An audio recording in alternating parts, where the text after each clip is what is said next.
Hello. Video game. Hi, happy Saturday. I hope you all are enjoying your weekend. We are on to day 2 of this game. Day 2, I guess, of real life. We're technically in year 3. No, year 11. 11. We're 11 years old.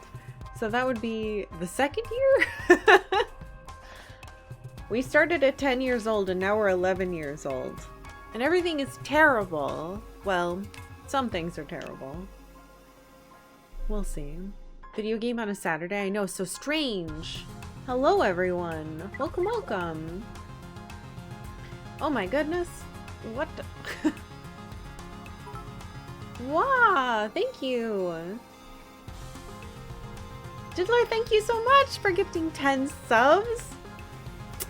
Congratulations to Hardy, Kirk Q, Kraid, Jay, Omega Boost, Beast Killer 45, Mr. Lurker, Ninja QK, Bertrudor, and Mayo Whip. Thank you, Diddler. Happy Saturday. Hiya. There we go. Papa, thank you for the 1 bit. And now the 55 bits. Thank you, Dad. Welcome. Alright. Before we get in here, I will do a quick recap. So we've only played like, I don't know, 4 or 5 hours of this game.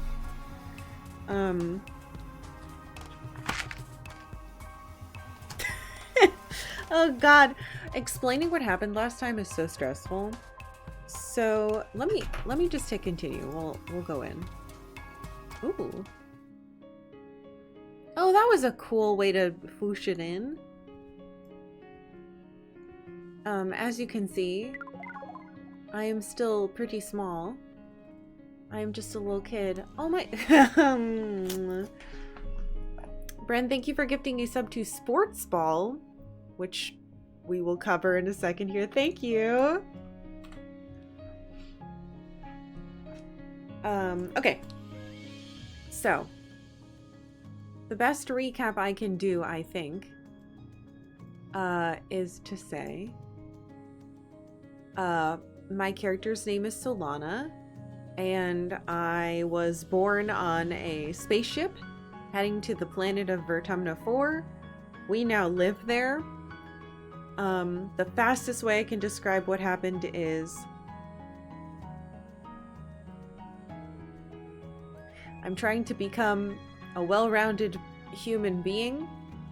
I had a best friend named Tammy, and she was electrocuted to death in a freak accident, and she just died.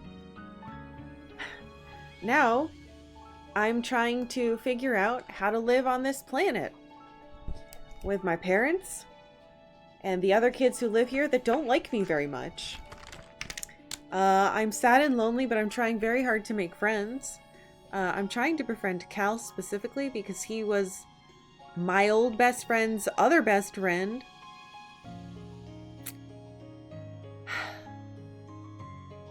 Well, that's interesting. This updated. Anyway, and then we're kind of becoming friends with Anemone. I wanted to become friends with Tangent, but Tangent's like, you're not my friend, bitch. So that hasn't been very nice. This is my dad. This is my mom. They're wild monsters. And shit's not great. Where did that come from? I don't remember that showing up before.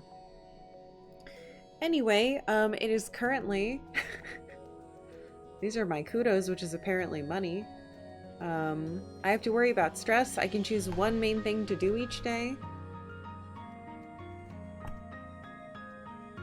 And something big happened. There was a thing called the glow and monsters attacked, and I tried to help save my mom and my friend, and I ended up killing a monster, even though it was just scared. It was very stressful. But yeah, we are currently in mid-pollen. There are 4 seasons per year. plus one weird one, I guess. Anyway, you can see it up here. And then there's the weird nighttime one. So yeah, the game has kind of impressed upon me that, well, there's this,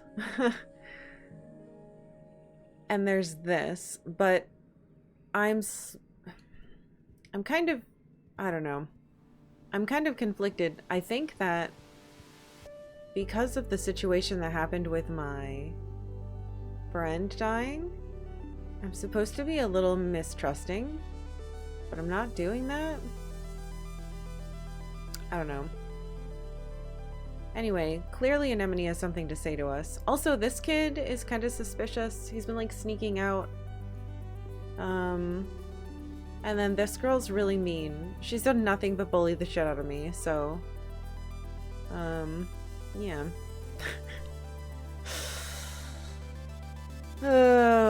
And we have card game things that we do based off of our like important core memories. Things like my friend Tammy, who's dead. But yeah, I killed this bug.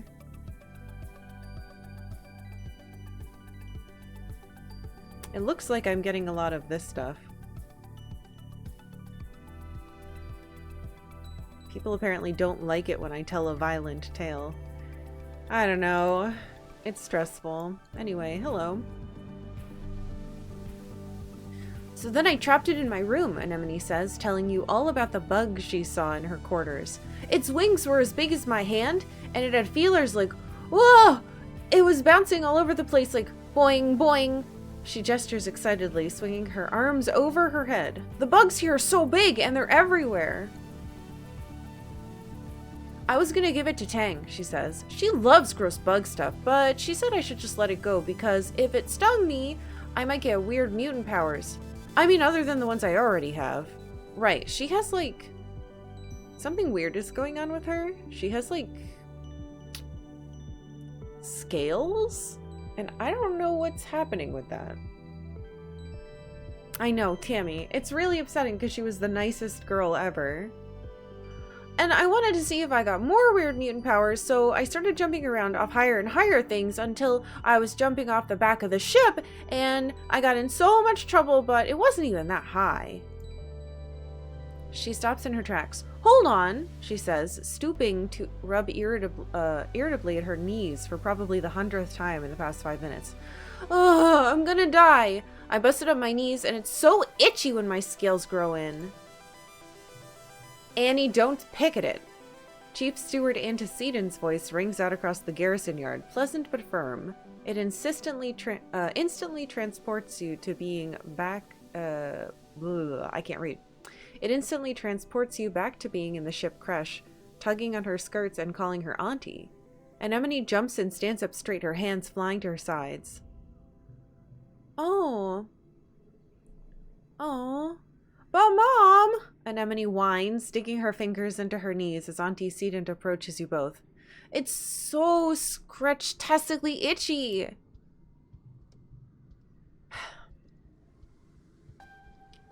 I'm already sad. I know, lovely. Antecedent soothes her, patting down her riotous red hair. How dare you? But the more you pick at it, the thicker your scales are going to grow in. Anemone tucks her hands under her armpits to keep from scratching.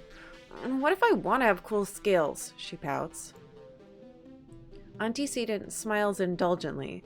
At the rate you're going, I'm sure you'll be covered in them before you know it. No need to rush. Anemone's skin is dotted with patches of protective blue-green scales that grow in wherever she gets a cut or a scrape. Okay. She rubs the patch on her jaw indignantly. The one she got when she ran headfirst into the food synthesizer back on the ship. I learned Anemone's augment. Interesting. So... has scales that grow over injuries.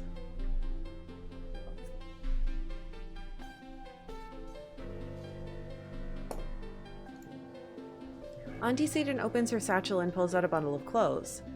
The queue for the nanoprinter is over a week long, so I patched your pants with scraps from your brother's clothing. Please try not to put any more holes in them. Or yourself, okay? She hands the clothes to Anemone and kisses her on the forehead. Anemone sticks out her tongue and gags. Ugh! Anemone evaluates the clothes as her mom walks away. Galactic, she breathes as she runs her fingers over the odd-colored patches. Then, right there in the middle of the art, she unashamedly squirms out of her pants and pulls on the new ones. Ugh! I look like a fighter jet from the Hollows. Oh, the Hollows, she exclaims, showing off her new pants. Like when they'd stencil your kill count onto your plane. What? Or like a really cool scar. Anemone grins. Yeah, you get it. My pants are scarred just like me. Aww. I thought scars were so cool when I was a kid. I was a lot like Anemone, I guess. When I was really little, before the bullying started. And I got more shy.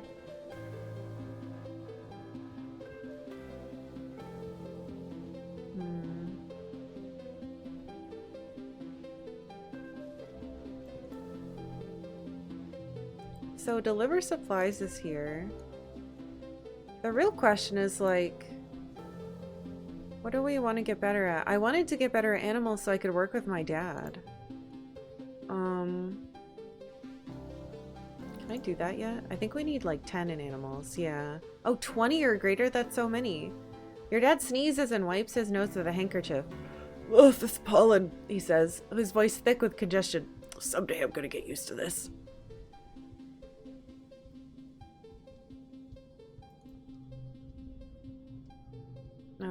This is the same.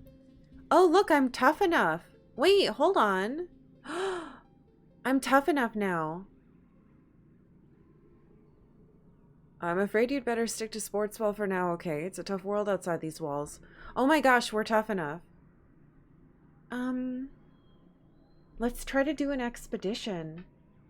I've never done one. And that might give us more information about animals. You got your scar on your face from a close encounter with bamboo in 5th grade. 30 stitches? That's so many stitches! Holy crap. Ever think of doing voice work? I'd like to, but I highly doubt anyone would hire me. I'm tough enough. Well, so you are, Uncle Tonin replies, his voice heavy as he looks at you with pride. You're growing up, aren't you? He nods and pats you on the shoulder, and you know he's thinking of Tammy. Mwah. Listen, he tells you. I can see that you're a tough cookie, and I'd love to have you on my surveyor team in the future, but you'll have to wait a few more years first. Come see me when you're older, okay, kiddo? Okay, so I can't do an expedition.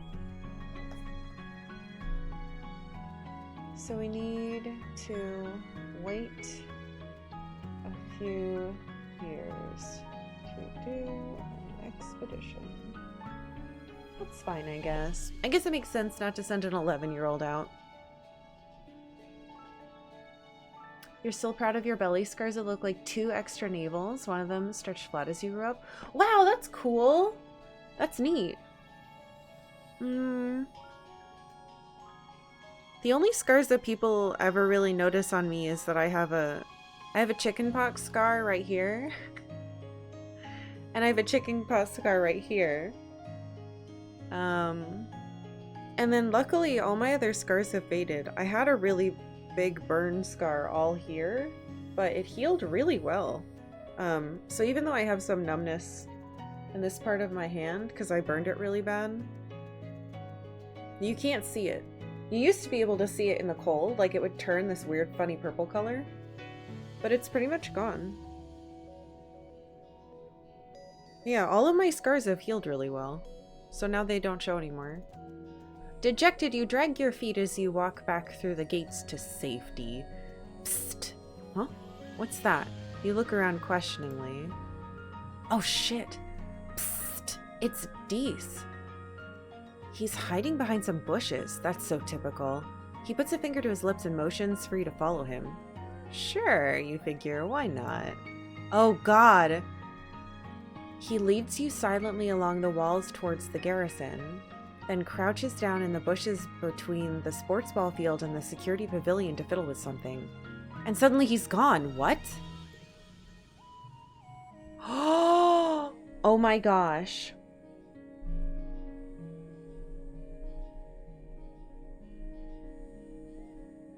You check to make sure nobody else noticed, then scuttle over to where you saw him last.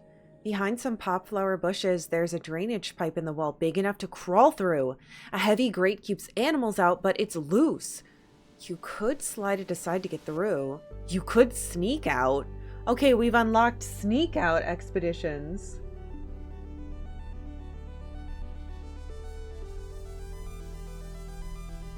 Holy crap.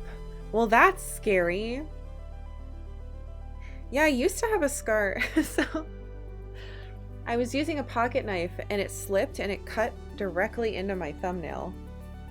And it was really bad. And like half of my nail fell off and then it completely healed. And you'd never know. I don't know, it's like everything that should have been, like even my big burn, my doctors were like, you might never heal from this. Completely fine. I don't know. It takes me a long time to heal from things, but when they heal, they just go away, which is bizarre.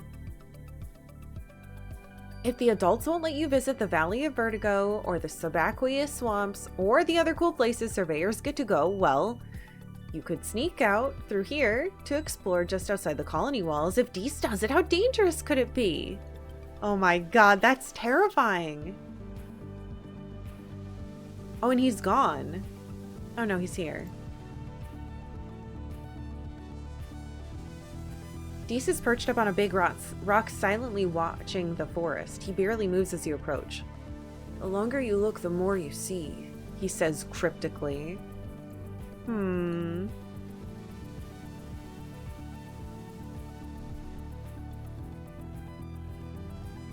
Why you have one very old faded scar from a spicy kitten? That's a good way to word a kitten doing that. Your 3 navels is your logo for an art account? What? That's so cool. Oh my god, fuck mandolin slicers, dude. Every time I even just use like a grater, I end up taking some skin off. I have to be really careful with them. It's weird because I'm not a clumsy person at all. I don't know what to do. I think I want to learn more about animals. So how do I sneak out? Do I have to talk to you? Ah! So this gives us bravery and perception, but I want more of animals. I do want to do that. I think we should.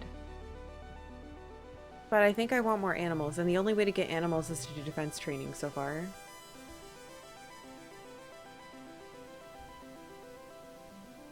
Combat and animals. Alright. Oh, we did defense training last time, though. Fuck it, let's sneak out. What's the worst that could happen? Ah, I've been a goody two-shoes up to this point, though. Maybe we should be a more rebellious kid another time. I feel like the way I've been playing my character, I wouldn't sneak out. Even though I really want everybody to like me. Is she still being mean? Why do you keep pestering me? It's not as though you've done anything to impress upon me your usefulness. Hold on, is there a class I can learn animals in? Biology and reasoning. Creativity and persuasion. That's so many points. It's like extra points.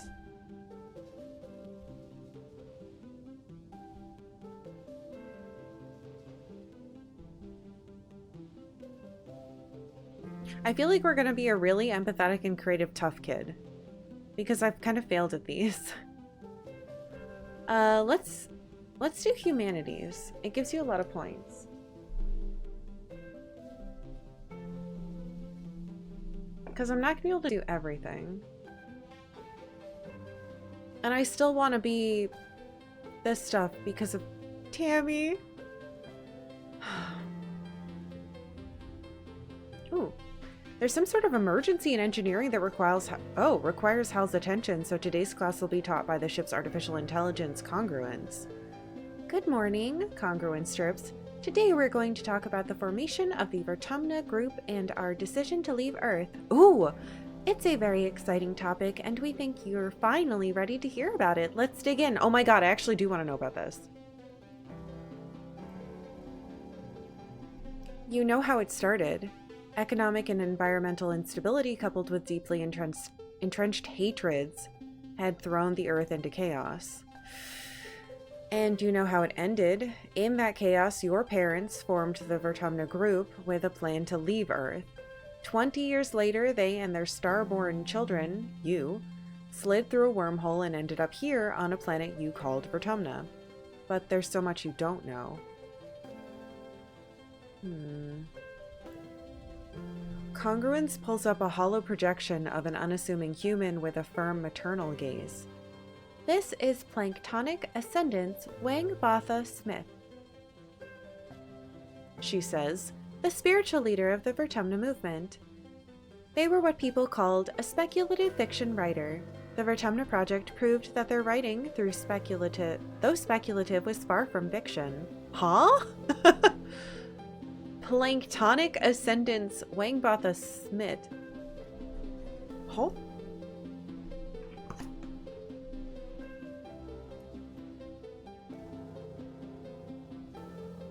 I don't know why I'm writing down this name.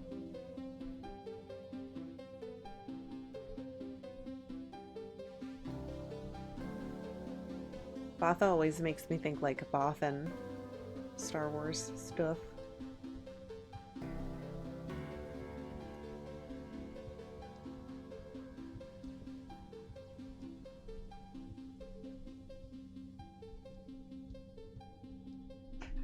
Huh. Wait. A sci-fi author? Yes, Congruence tells you. Their best-selling novel, Life Beyond the Einstein-Rosen Bridge, told the story of a fictional utopia on the other side of the real-life anomaly at the edge of the solar system. Scientists had been investigating the wormhole for years, but it took a poet to imagine we could travel through it. Huh?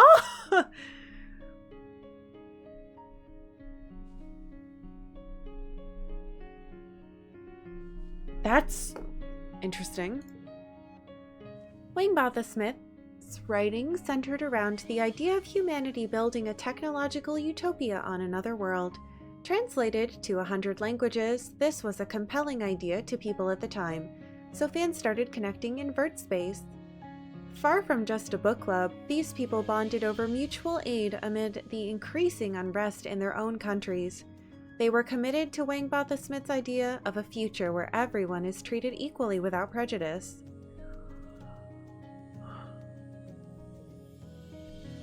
But they realized it couldn't be done online, Congruence tells you. Though committed to social justice, the group saw the impossibility of forming a truly egalitarian society while also reckoning with their own implicit biases and the diverse context of their real lives. They realized that this was the work of generations, and the solutions must look to the future, as Wangbatha Smith did. It's probably Schmidt. Pronouncing it funny. But it's hard to say that with my stupid braces. Wait, so they got together? The image of a squat concrete building with a rooftop garden replaces Wangbatha Schmidt. Around the edges of the classroom, the hollow projector gives the impression of towering walls topped with razor wire. The first Vertumna colony, Congruous tells you. God, stupid teeth.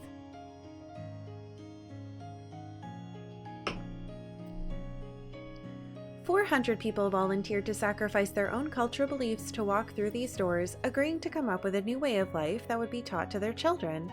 Babies were conceived from egg, and sperm donors chosen by lottery, and raised communally, like you, as the second generation of the Vertumna group. Those babies were your parents." What?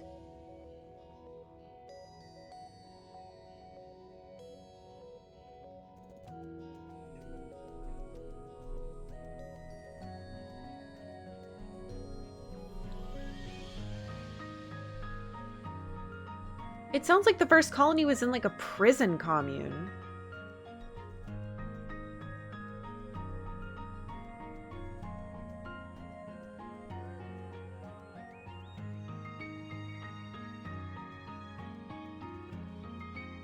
So...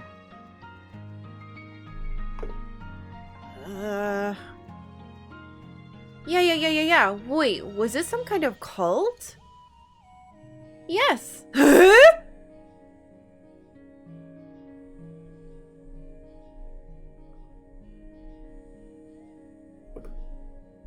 Congruence tells you cheerily.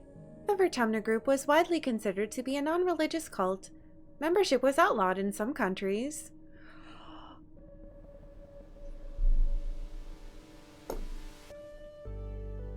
Planktonic ascendant Swangbotha Schmidt was later assassinated for their connection to the group, and the ensuing violence affected many lives. Oh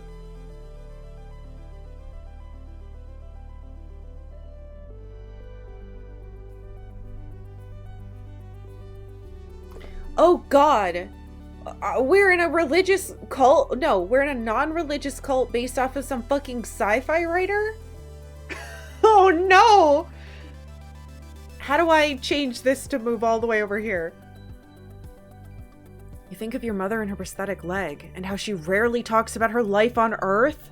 Oh my God.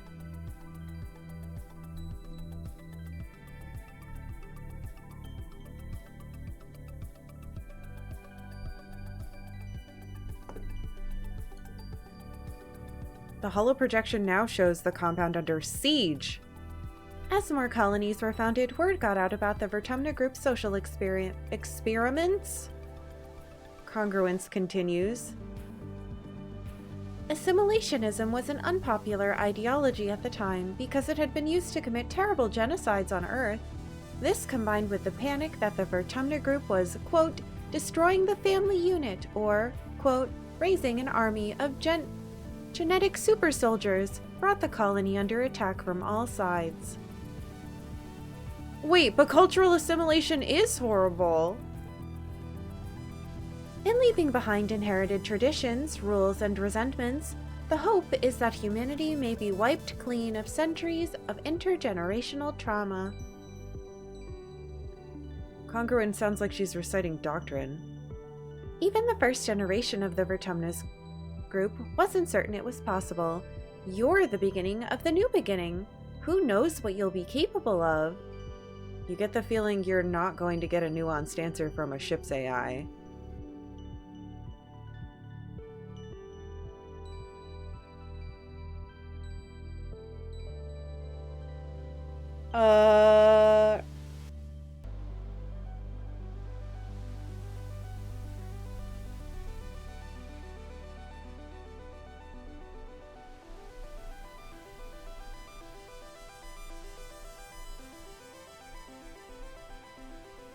I'm glad we went to school today. The image of the burning compound is replaced with a stratospheric on a launch pad. Luckily, the next phase of the Vertumna project was ready to launch. 100 colonists were selected to leave Earth on a colony ship to seed a far-flung corner of the universe with a new human culture. She smiles. The ultimate goal of the Vertumna group was you children, she says. A generation raised completely unburdened by troubles that plagued Earth. Isn't that lovely?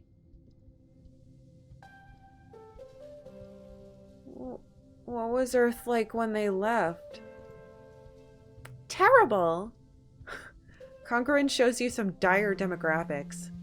The institutions that had given people the illusion of safety were torn down, and wars were rampant, both resource-based and ideological.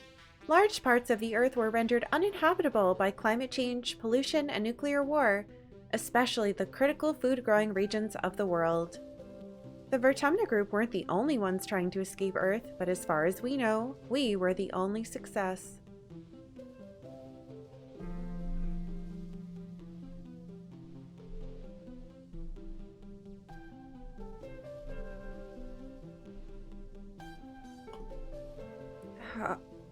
So nobody on Earth was like us? The Vertumna group members have a unique culture, Congruence replies, but it's formed from a combination of many heritages from Earth. Even the language you speak— Oh, we speak Esperanto. Okay. Esperanto was invented to bring people together. And don't worry, Congruence exclaims. You brought your best heritage with you. You're humans. I did set it to play music and not just like go into random sounds. Because it takes me a long time to read these things, but okay, well us having a communal language of Esperanto is very cool. But the rest of it is concerning. How did they build the ship? Orbital voyages were a hobby for the ultra-rich in an earlier century, so there were several relics to be found in museums, Congruence replies. The difficulty was not in acquiring the ship, but in making it space-worthy, and in the logistics of the launch itself. Did we retrofit like a fucking garbage Musk ship? The group crowdsourced enough funding to purchase and repair the ship. Congruence smiles. As for logistics, well, you are speaking to the solution right now. I was acquired by connected group members, along with the genetech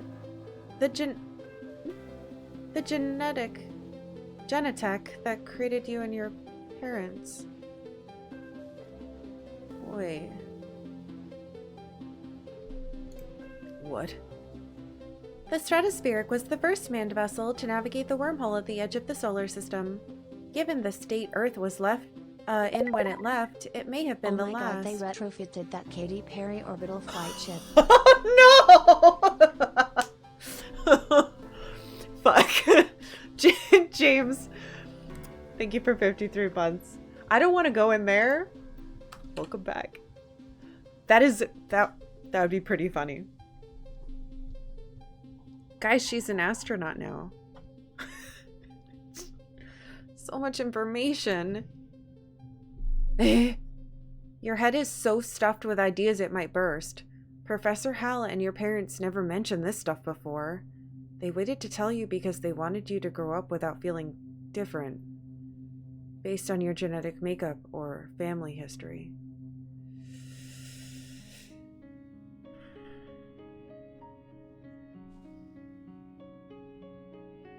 I got a card.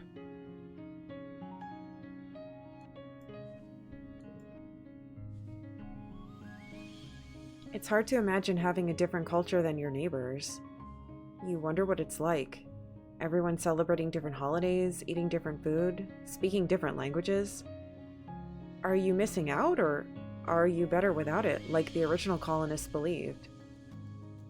It's hard to say, as the decision was made for you long before you were born. All you can do is be the best Solana you can be. Get to work.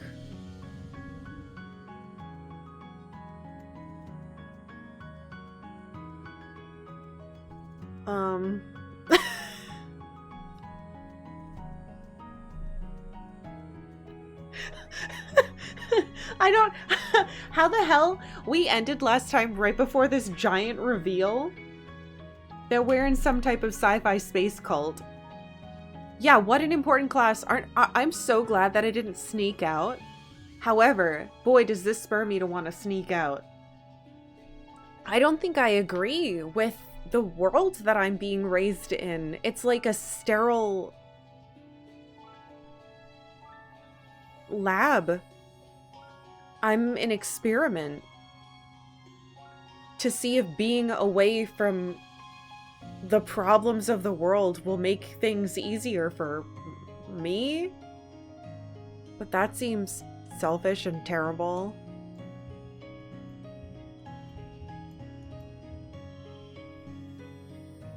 Can I get an 11? 12? I mean, I don't have to play it, right? I get 5 kudos if I equal the goal.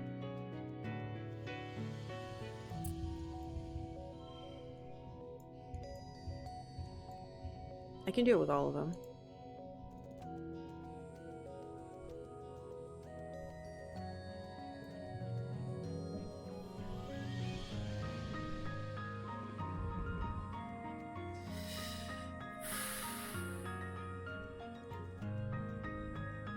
Oh god, don't be mean to me.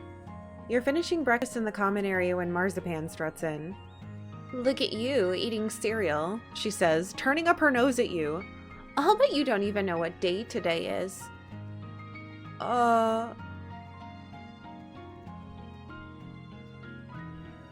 Your birthday? No, you dummy, she exclaims, swatting your shoulder. My birthday is in the first month of wet season. You better remember that. Okay.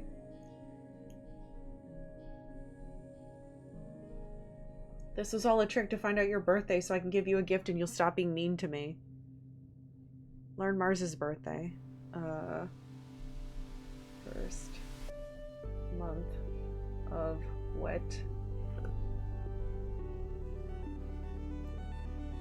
Today, she announces to the room, is St. Valentine's Day. Deesa and Cal wander over to hear more. Back on Earth, Mars explains, it was a day when everybody had to give their best friend a gift, especially sweets. And then you put the sweets under your pillow and it makes you dream about who you're going to marry. What? And there are decorations of hearts and arrows and pigs.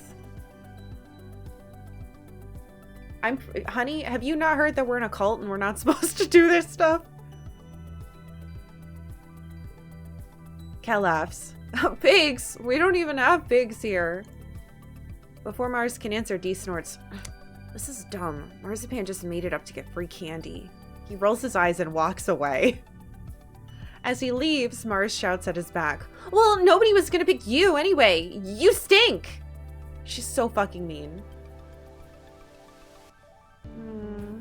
Well, Valentine's Day sounds fun. Cal nods, clapping his hands excitedly. I'm gonna tell all the other kids about it. So you go around and find your best friend and give them a gift. She points a finger at you. Make sure you do it by the end of the day or it doesn't count. And if too many people want to be my friend, she adds, I'll hold tryouts for the position. it's only fair. She tosses her hair over her shoulder and laughs.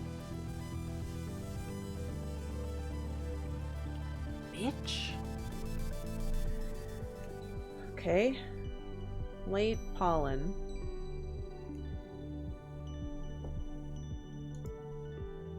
I'm gonna start saving more, I think. I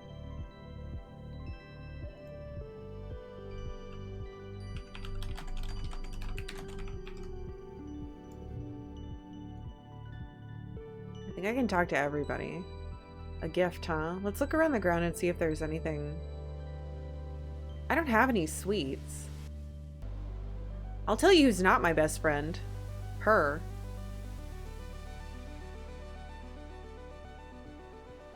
I would say if I had to pick a best friend, it'd probably be Cal. Though Anemone and I have gotten close. I'm gonna talk to my parents first. Nope. Mama? She's still worried about me. Alright, we'll talk to Cal and see what happens. Cal's standing on top of a bluff, carefully pouring a bucket of water down the dirt on one side. He's covered in mud.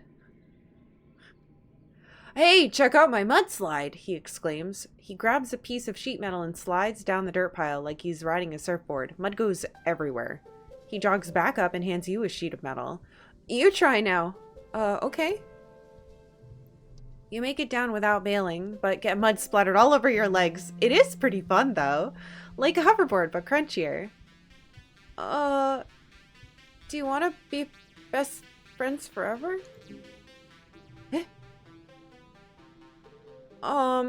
He replies, scuffing his toe in the dirt. I guess so?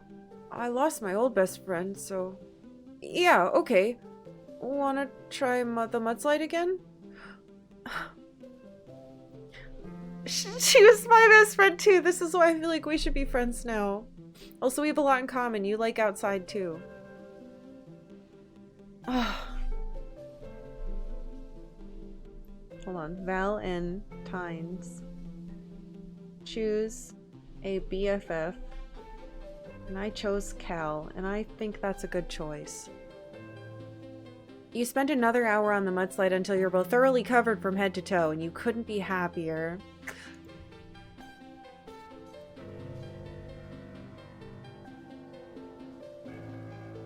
Cal's kicking a ball against the garden fence post, cheering when it bounces back towards him. Ever since we landed here, I don't play a lot of sports ball, he says, picking up the ball and tucking it under his arm. Anemone and I used to play a lot, but honestly, I think I like working in the garden more. He smiles up at the sky. I just like doing stuff that feels like it makes a difference, you know? I don't want to just play all the time like Anemone. Aww. Aww. Alright, I think, yeah, I lost the stuff with everybody else, but that's fine. I think I want to commit to hang out with Cal. And I think that makes me want to do some dirt today. Because that increases our friendship with him. Though, no, we're okay. I can do it again. Alright, let's shovel dirt.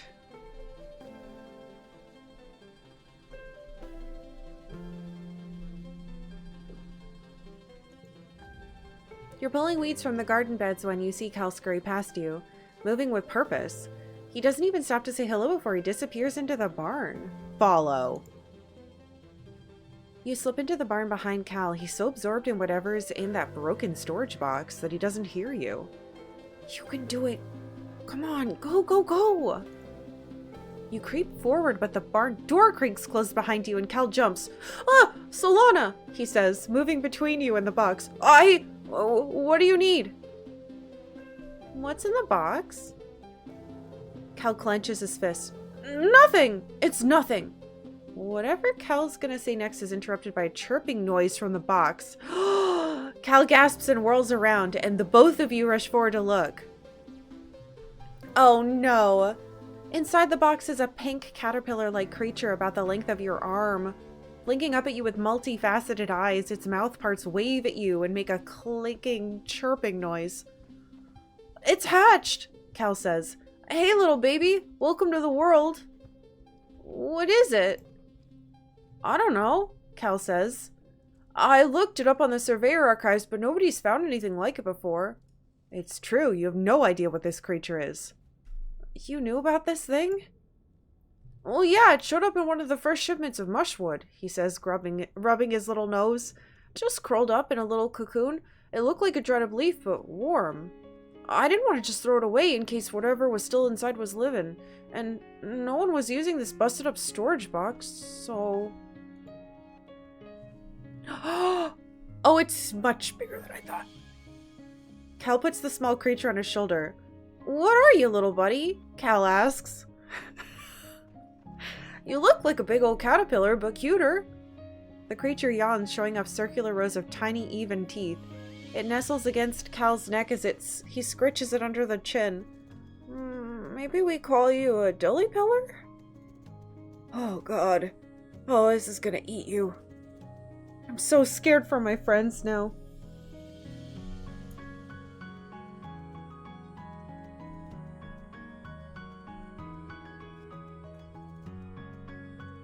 Oh, no. He touches one of its 6 white-capped feet. Socks the dilly-pillar. Oh, boy.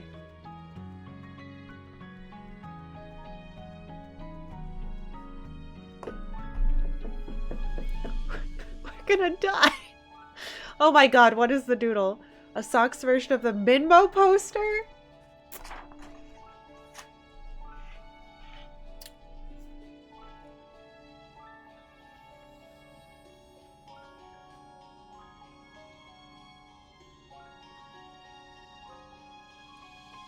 Ay, ay, ay.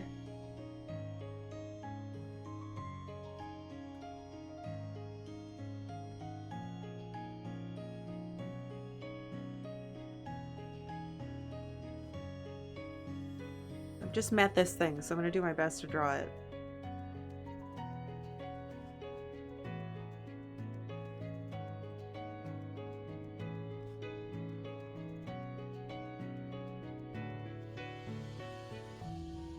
Raina's gonna be so upset that he had to work today.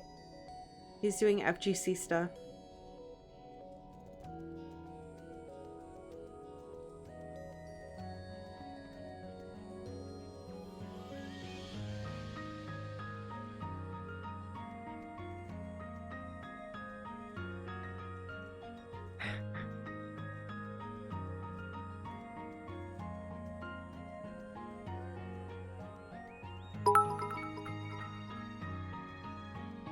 Planktonic descendants Wingboda Schmidt.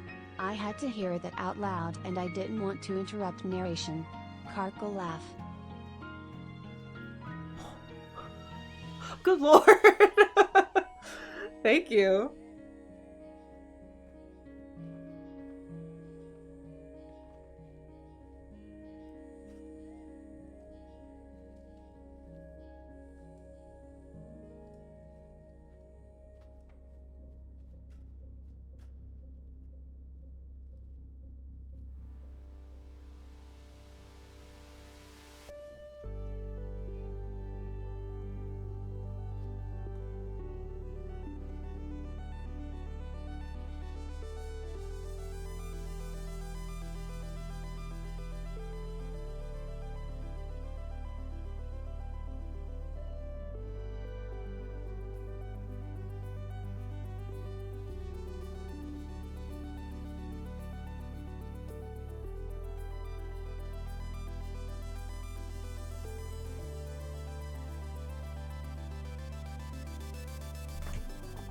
Okay.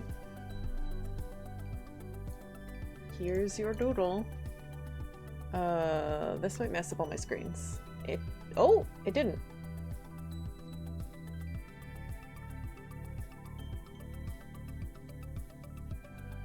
I hope you like it.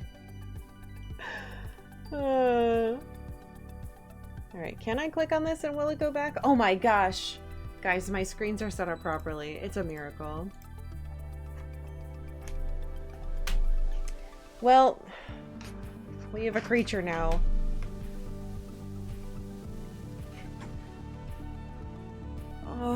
I hope nobody finds out. Same here, Cal says. Do you remember Mrs. Manners, the mouse we found on the stratospheric? The grown-ups wouldn't let us keep her. He frowns. I wonder what happened to her in engineering. Maybe Tang knows. Wait, we had a mouse and they took it?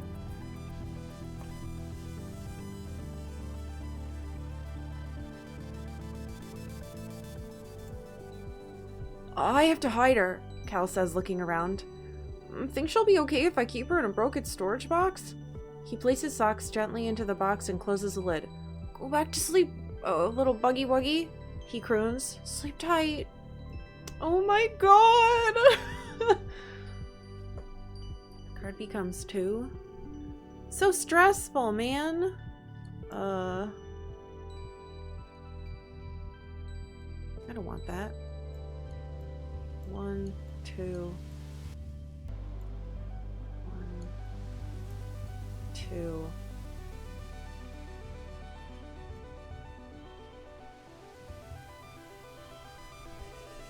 That's a win, but it doesn't seem very good. 16.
think 16's the best I can figure out right now.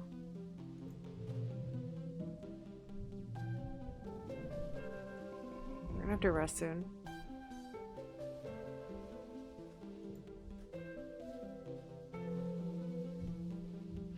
Alright, into the next early dust.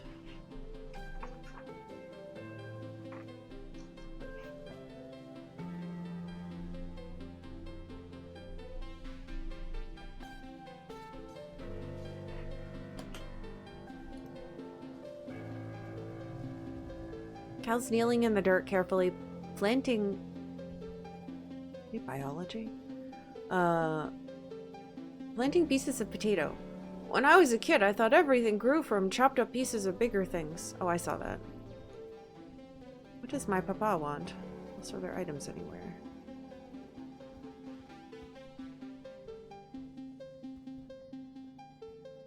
So what are the things that I want to focus on? I definitely want to do more animals now so that I can take care of that kid. Oh god, what do you want? Take care of this little creature. Hello?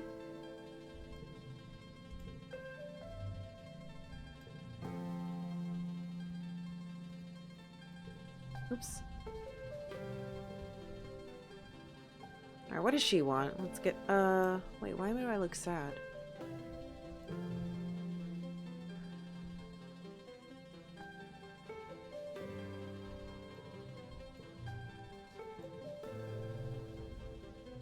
Mars is in a huff. Ah, because you didn't pick her for Valentine's Day? Seems like nobody picked her. Oh, that sucks! She crosses her arms and scowls at you. You just felt sorry for Cal, didn't you? Look, we all miss Tammy, okay? Whatever. Mars mutters, tossing her hair. I'm just too mature for kids my age. The older kids get me, even if you don't. There are no older kids. Stop being so mean. I think if I don't befriend her, she'll never stop being mean, though.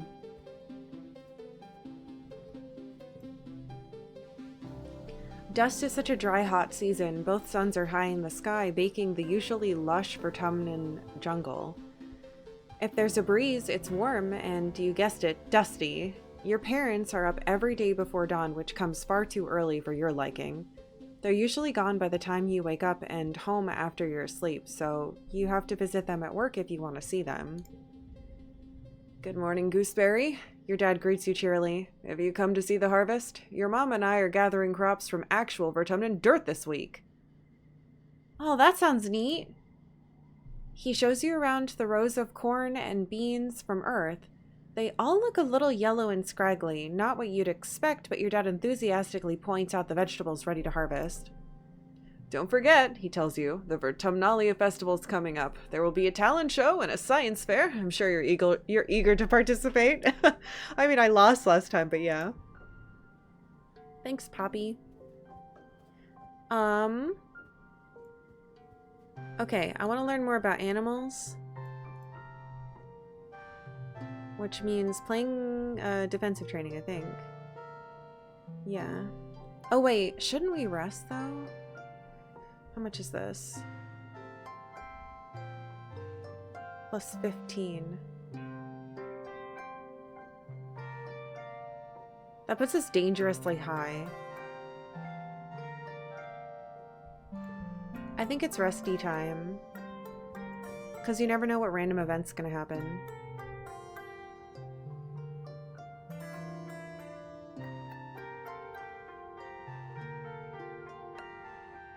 Yeah, I think it'd be safer to relax.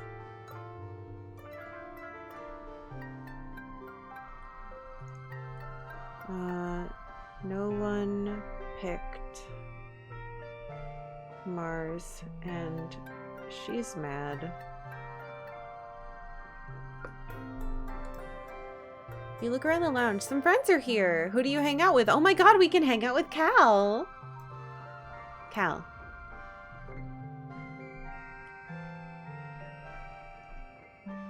Cal is practicing hoverboard moves in the corner of the lounge. Because the board never touches the ground, the adults can't really complain, and this way he has pillows to land in.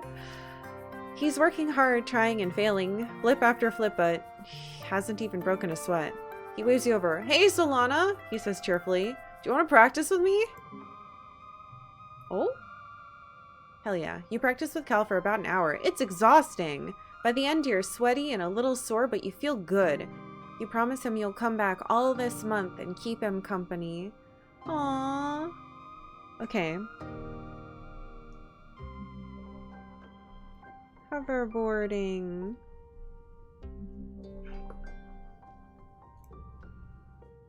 Took the month off. I think I'll forget crawling, baby crawling. But I don't want to forget my sad cry. It's time once more for the Vertumnalia. The mood of the colony has been muted this year, ever since the attack during Glow. Though everything is still cheerfully decorated and the feast table is still heavy with food, mostly soy rations, this Vertumnalia just feels different, in a way you can't describe. The colonists gather in the square for Governor Udicott's speech. Alright, well it's been an hour, so I'm gonna take a break here before we do the Vertumnalia. But yeah, the game is definitely picking up speed.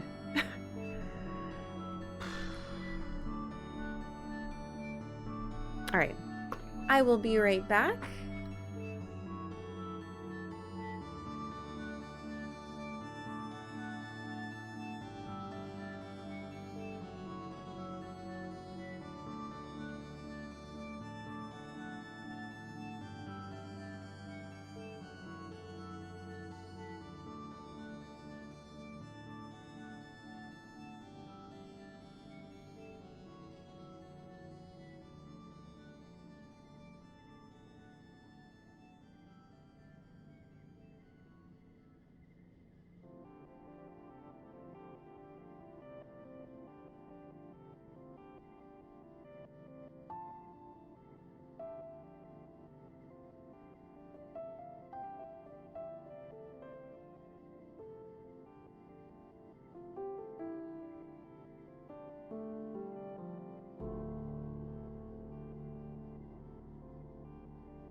Hello.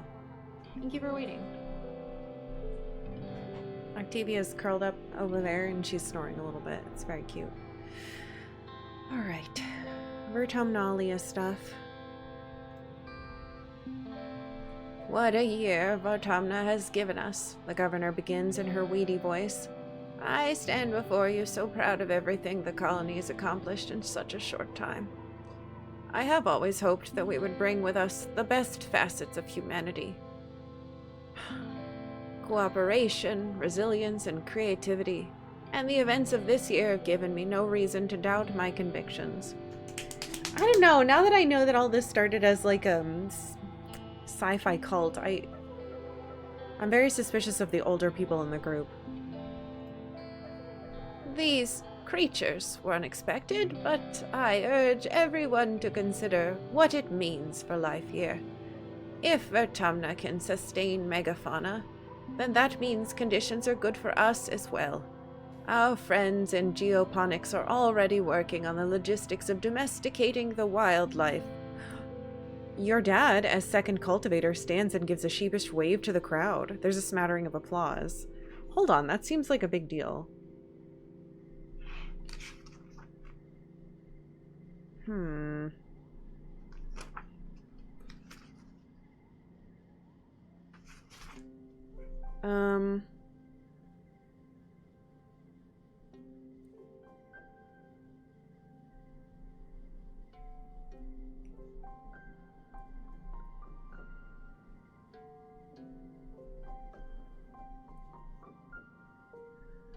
Actual domestication takes generations, though, so...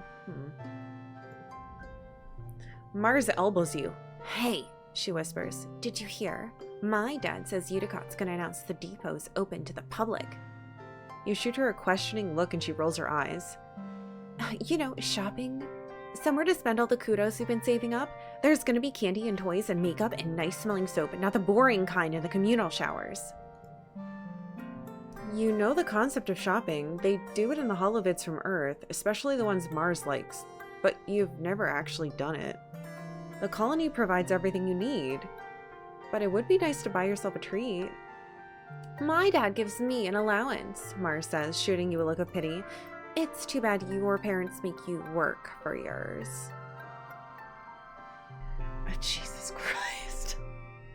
And do you see how you're an annoying brat and I'm not?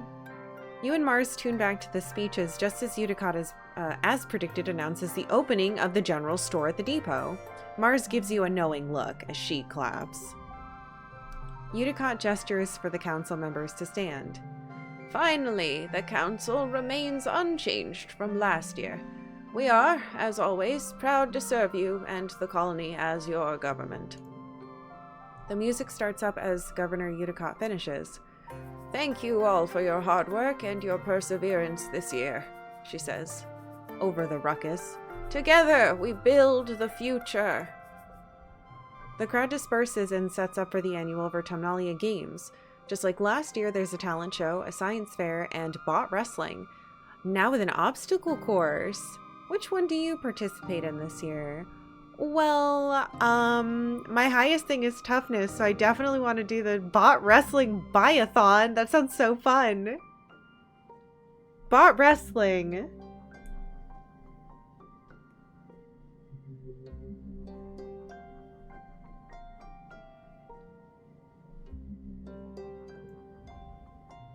Oh, loyalty. Uh-oh. Hey, but I love them! Anemone and Cal join you for the bot wrestling biathon.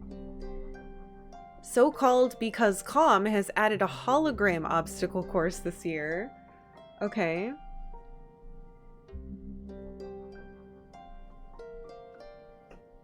Competitors will each get a turn to wrestle a hydraulic bot, trying to keep it closed for as long as possible.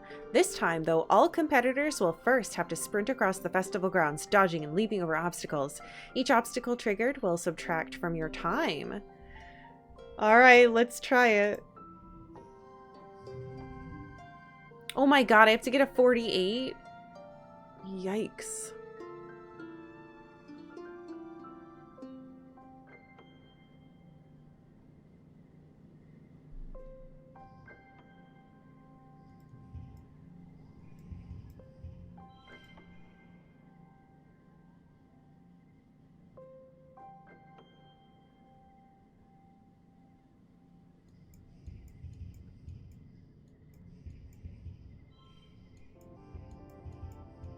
I feel like this is obviously my best bet.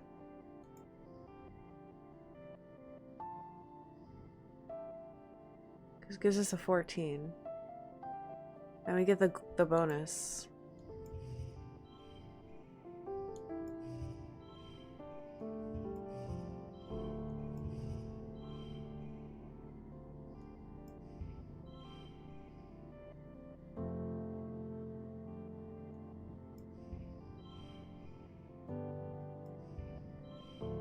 These are not different.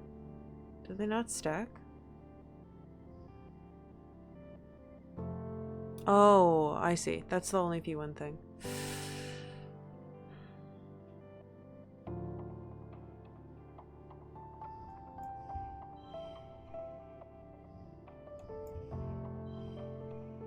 Would it be stupid to use this right away?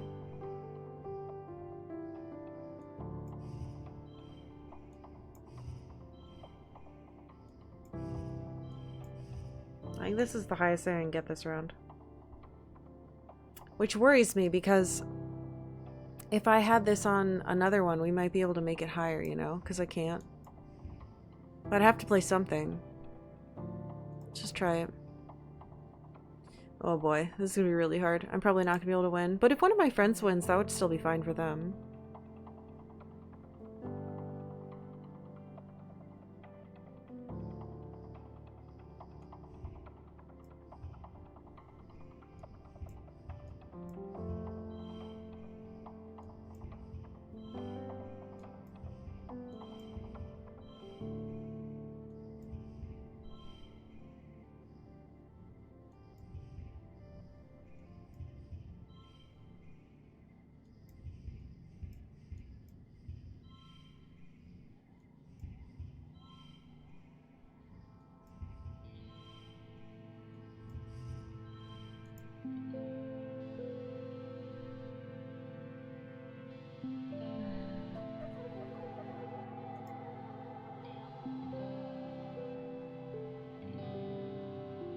That's as high as I can get this.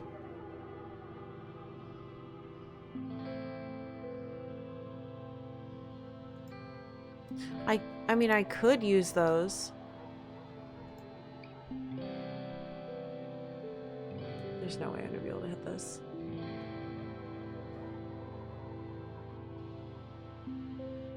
Curious whether being Mars's friend lets you steer her toward being less of a brat.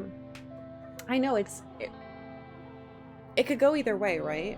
Like, you being friends with her might enable her and make her more of a little jerk. Or you could try to make her nicer. Maybe the reason she's a brat is because she doesn't have anyone close that, like, she can talk to and that agrees with her.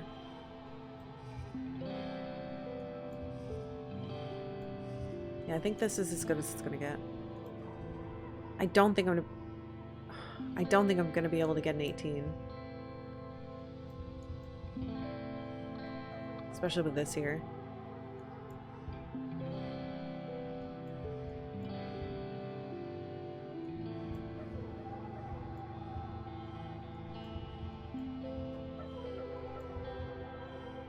There's gotta be a way.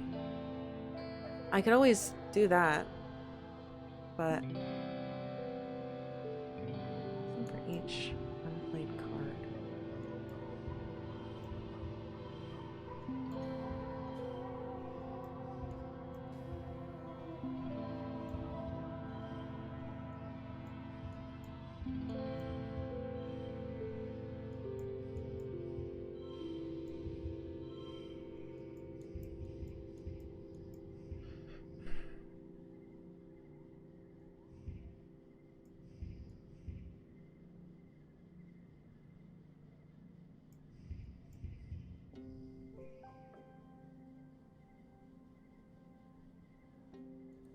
As long as it's not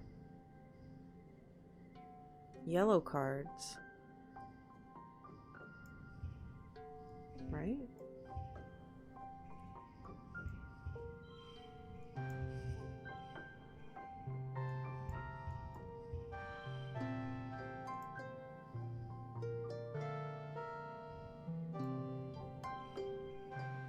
What? Did that not work?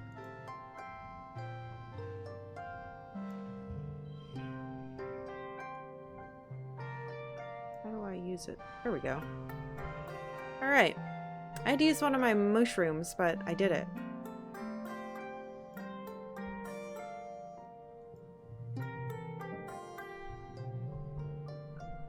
I got a toughness. I hope my friends aren't mad at me for winning. Whoa! Oh, I got an achievement called You Are the Champion. Gained memory. Bought Athlon champion. Gained status popular. What the hell?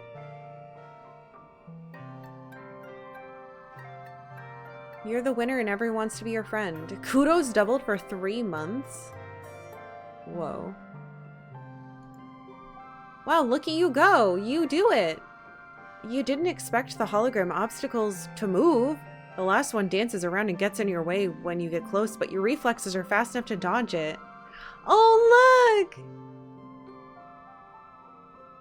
Wow, and look, I got a 5 card. Oh my god, I got +2 for both of them.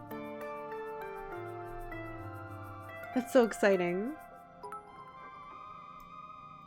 Oh, thank you for the 5 bits. Com hoots and hollers proudly at you when you absolutely destroy the competition. Even Anemone has to begrudgingly accept you beat her fair and square. She shakes your hand and tells you she'll win next year. Aww. Wow. Oh, I rested last time, whatever. We went from 0 to 0. After the festivities are over, everyone takes time off for a much-needed break. Mars organizes a water fight that takes over the whole colony, even the adults. It brightens everyone's spirits, even in the thick heat of dust. Hell yeah. Okay, we won. You end up on the top of the western wall with Dees, launching water-filled poof shrooms down on an unsuspecting anemone with the sports ball court below. The walls seem like a neat place to hang out and relax. Much quieter than the lounge if you're looking for some solitude. Unlocked relax on the walls in the garrison. Cool.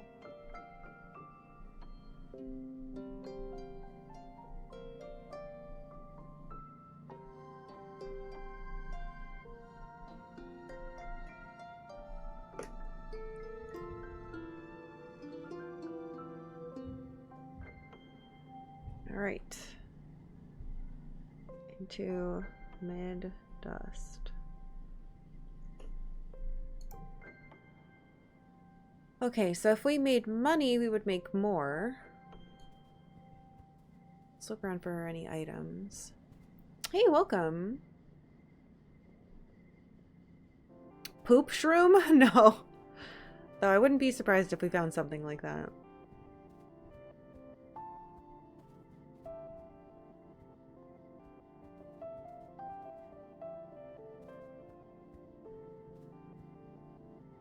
Poof. I'm hoping in a week I won't have to wear these anymore, but I'm probably gonna have like another year's worth. But they make it hard to enunciate some words. Certain consonants. Alright. Nobody has anything in particular. She's still grumpy with me. Don't have good reasoning. She's getting tougher. That's the same.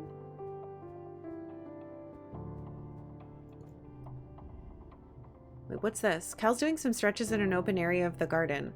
One of my mom's boyfriends is teaching me yoga, he says, looking at you from upside down. I can already do child pose and downward dog. He flops over and lies on his back. Ugh, this one's my favorite, though.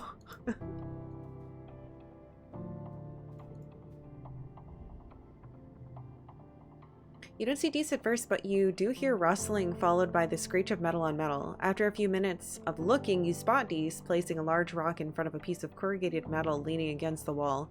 He stops and looks at you.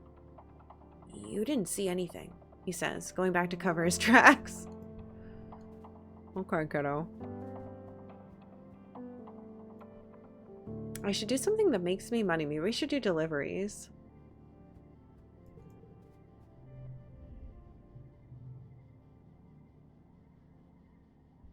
saying I look good with horns. I've seen that before. Oh, right. The supply depot. This is new. Oh!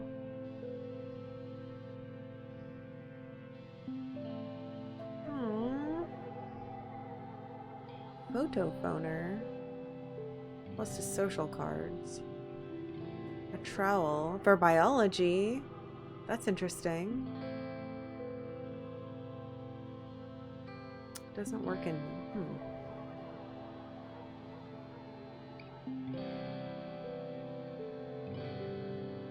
Animal book could be good. I'm sure we could give people cake. Alright, let's not do that yet. But maybe we can do... How much do we get for delivering supplies? We get 5. We get organization and perception. But I think if I work for my mom...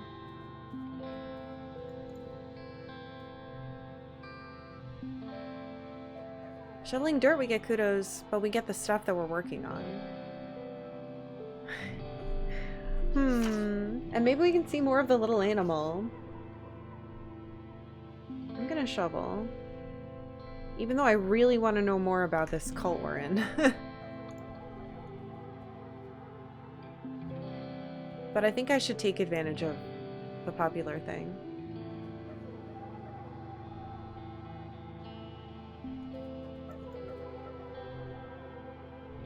Shovel dirt. It's not always shoveling. You sometimes get to control the huge robotic vehicle that's been fitted with a plow. The robo-plow is massive and intimidating and can easily grind through rocks or even trees. But the colony only has one, so you have to be very careful when you give it instructions. You're tasked with taking a bunch of rocks out of a field and given the robo-plow to do it. Cal loads its software up on his holopalm, and there's a lot going on there. All the digital gauges and a long list of possible subroutines with parameters to enter. Oh, Solana? He says, nervously poking at the interface. Do you want to try doing this?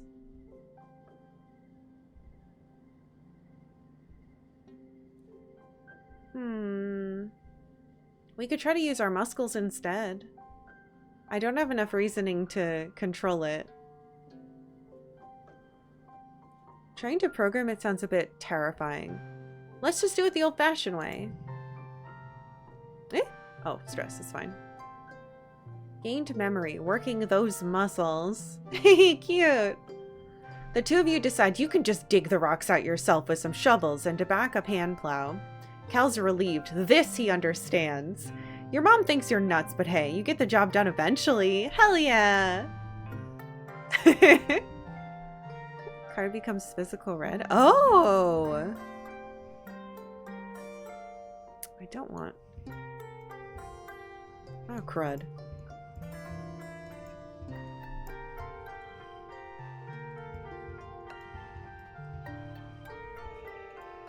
Oh.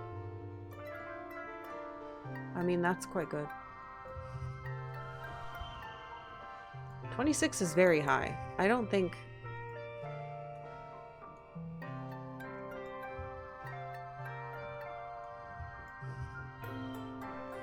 Yeah, I don't think I need to bother. 26 is insane. Good thing I won that botathon. That's not what it was called.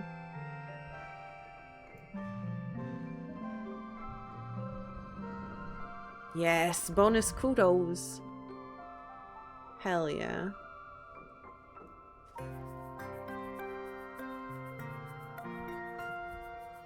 We're so tough. Look how tough we are. Alright, late dust.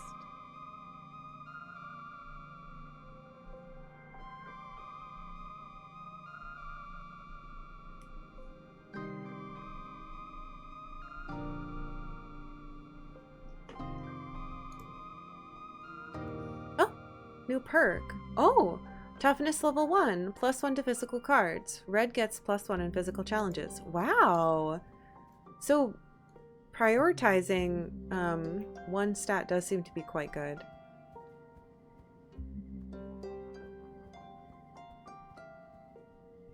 I don't see any items. Hi, Octavia. What? Oh, okay. Alright, come here.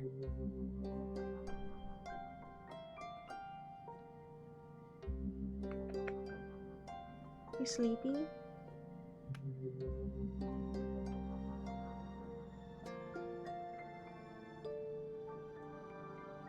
I love you.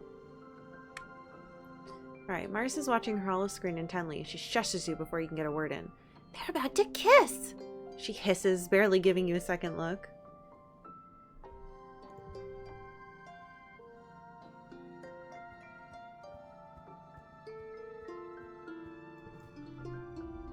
Ugh. Yes, purr. I've seen this. I wonder, is this how I... Oh, Relax on the Walls is here now. And that's finally friendship with Dees. But I don't want to do that. I definitely want more animals. Alright.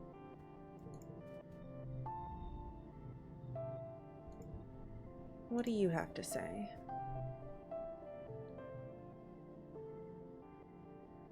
Hold this to your head now, my darling, you hear as you enter the garden looking for Cal. It'll help with the swelling. Oh! Is that your mom? She's gorgeous. Cal is sitting with his mother, Auntie Dira, who kneels beside him holding an ice pack to his head. Cal's eyes are a little puffy. He rubs them and sniffs as you approach. Oh, what happened to you? Hello, Solana. Tira greets you with a kind smile. Don't worry. Recalcitrance just took a tumble off of... Your name is Recalcitrance? That's a terrible name for a child. That is not what I thought Cal was short for.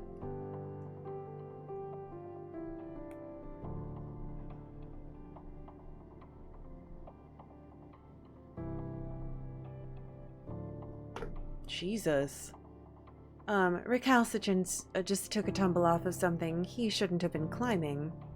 Mom, Cal complains. It wasn't that bad. Are you gonna be okay? I'm okay, Cal reassures. I just bonked my head a little. Mom always knows how to make it better, he says with a boyish smile. Even if I'm old enough to take care of myself. My brave boy, Tira says, stroking his hair. Thanks for humoring me. She looks over to you. Don't let him show off for you, Solana. Ground-based feats of bravery only for the rest of the day. Cal whines and wrinkles his nose.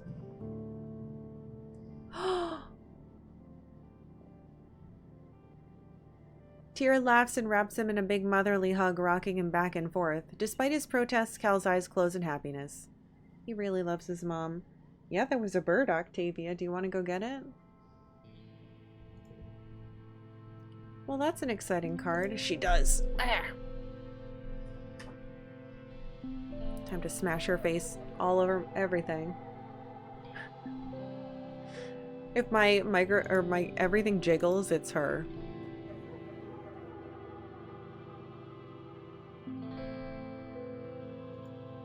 Recalcitrance Marzipan Kombucha. How did Tammy end up with an actual human name? That's probably not her full name. Octavia! Be careful up there.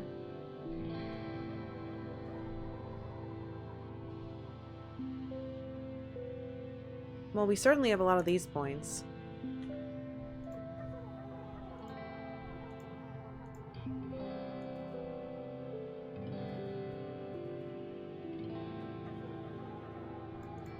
Alright, so what does this do? I want to do stuff that gives us organization and perception. Perception's good. We could do this. I think this is the only other thing that gives us like a good strong thing of kudos. We could try it. Deliver supplies. It's been a while, but it's time to attend a meeting of the Secret Fun Times Club, huh? Mars started the SFC years ago when you were little kids. Tangent and Tammy agreed to join at the time, but then you all got busy with other things and forgot about it, and then Tammy died. You meet at an unused conference room in Command, which Mars says is perfect for a secret club.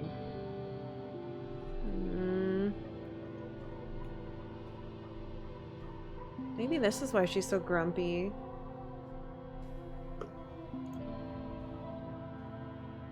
These two hate me. Club President Mars brings the meeting to order. Tang, Vice President of Writing Down Secrets, records the meeting notes on her holopalm.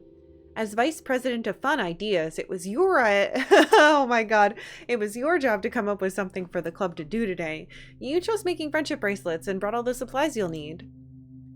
Today, Mars announces, we're going to make friendship bracelets, and I have an even better idea. We're going to sell them to people for kudos. That isn't really how kudos are supposed to be used, but Mars is hard to argue with sometimes.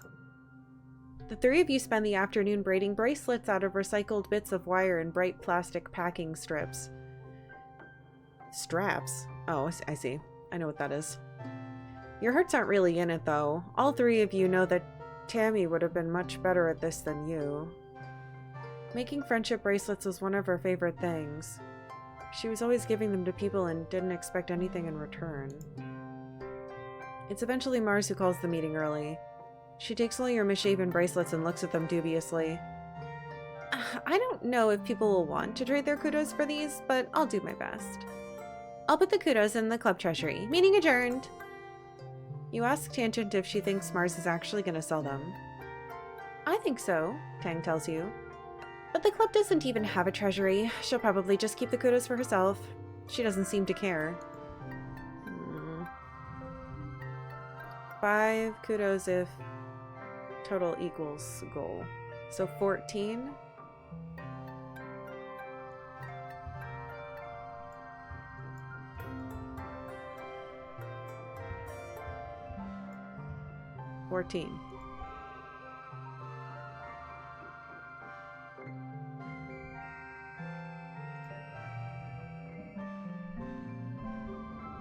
Right, organizing, perception. We got 20 total kudos from that. That's huge.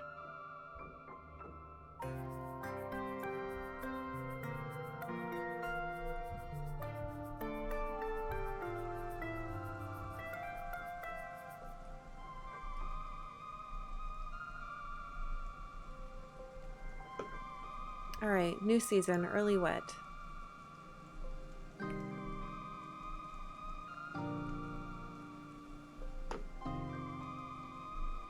I'll see you, Ferris.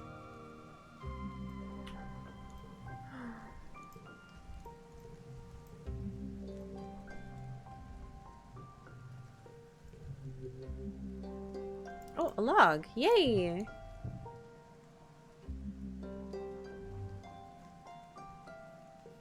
What's up, Papa? If your mom already said no, I agree with her, your dad says without looking up from his work. I know you two disagree about things, but she's still your mom. Oh.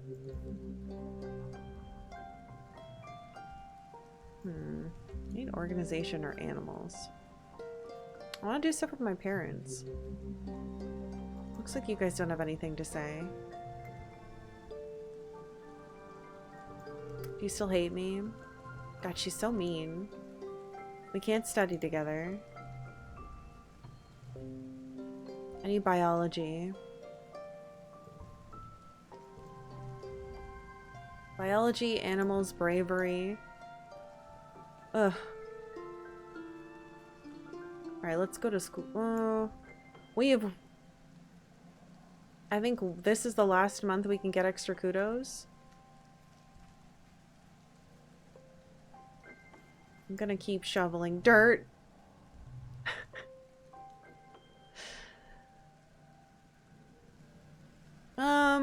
Yeah, why not? We might as well be really tough.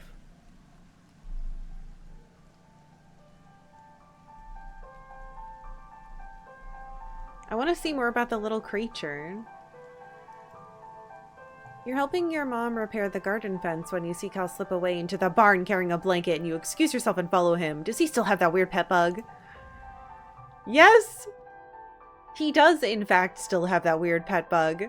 Cal looks up at you and smiles, cradling Socks in his arms and rocking her back and forth.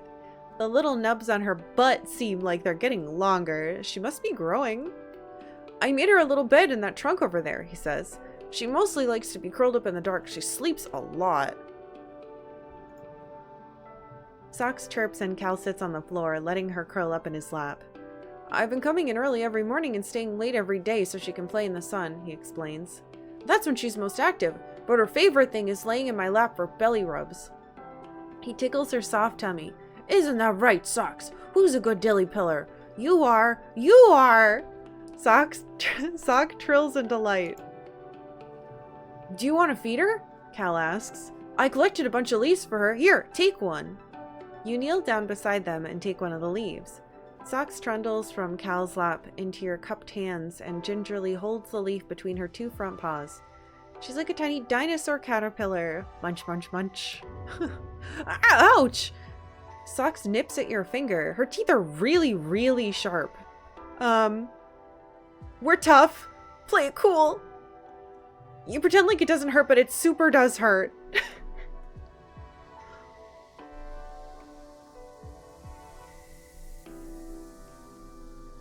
You can barely keep yourself from crying as Socks munches happily at the rest of the leaf. When she's done, Cal puts her gently back in the box. Then he notices your hand and gasps, Solana, you're hurt! Cal looks over your finger, which is bleeding sluggishly from the shallow puncture wounds. I learned first aid from my mom, he says. Let's just wrap it and tell people you banged it on a door, okay? He bites his lip. If people think she's dangerous, they'll take her away. She's not dangerous. It was just an accident. Uh-oh.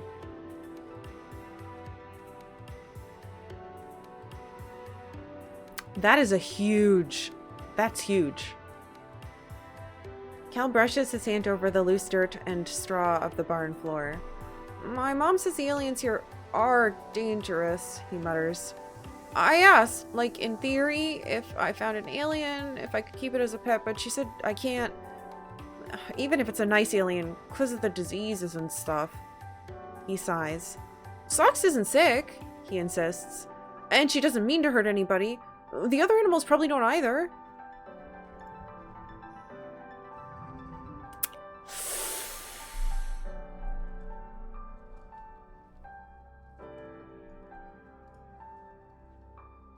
One slot will turn... Oh.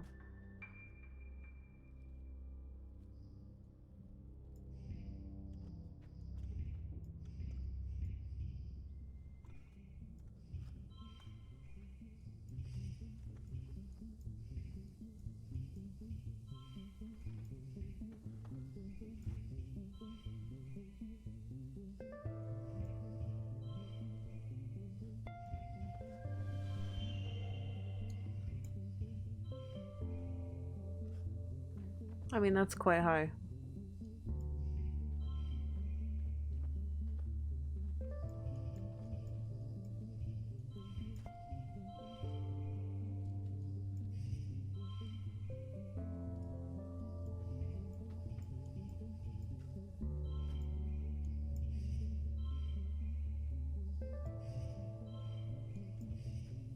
$23, Jesus Christ.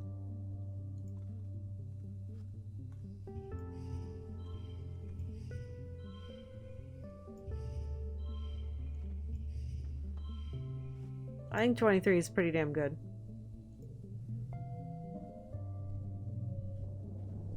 Yeah, look at that. So many extras. Best score and popular.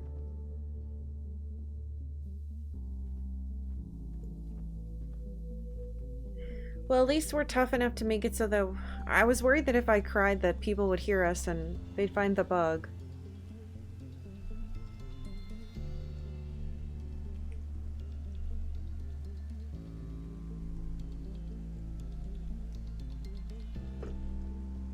Alright, mid-wet.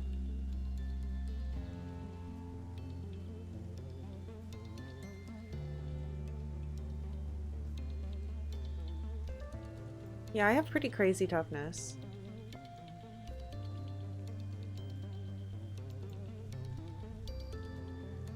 Watching people kiss.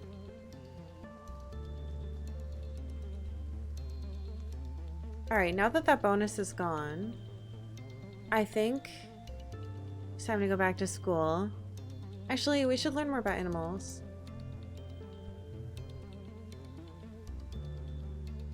The birds are flying all over in my garden, and Octavia's losing her mind. It's very cute.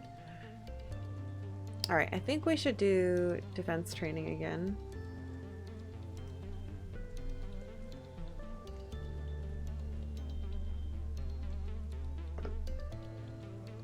Because it gives us the animals thing.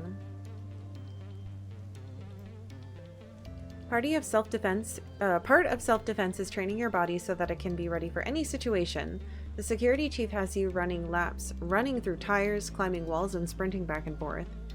He has this inverted anti-gravity pad that makes your limbs feel super heavy when you do jumping jacks on it and then do them again in normal gravity. It feels like you could jump straight back up through the wormhole. It's exhausting, but not that different than sports ball training. Oh my gosh! Whoa. Getting your butt kicked? Look at that thing! But look at this. +2 during strength challenges? What is this freaking art? This is a breeze. I can do that because I'm so tough. Hell yeah. This is great.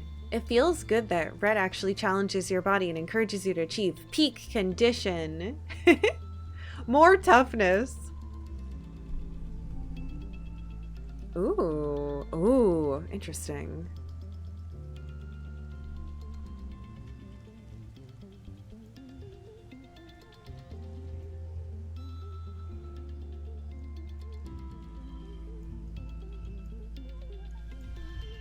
Child. This cat, man.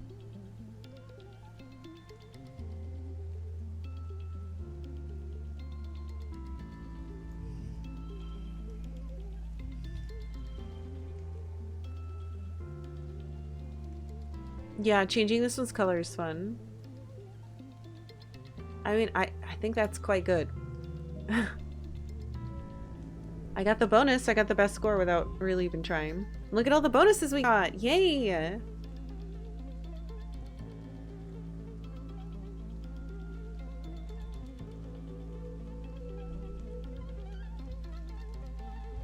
Late what?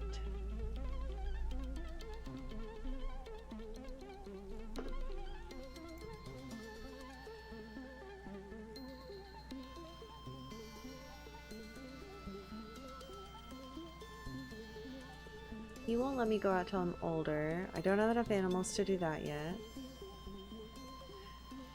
We're not stressed enough to warrant sleeping. Nobody has anything new.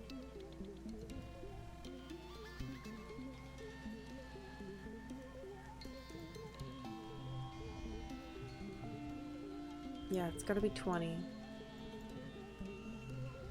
And I could go outside with my toughness, but... Alright. We're gonna go to school today.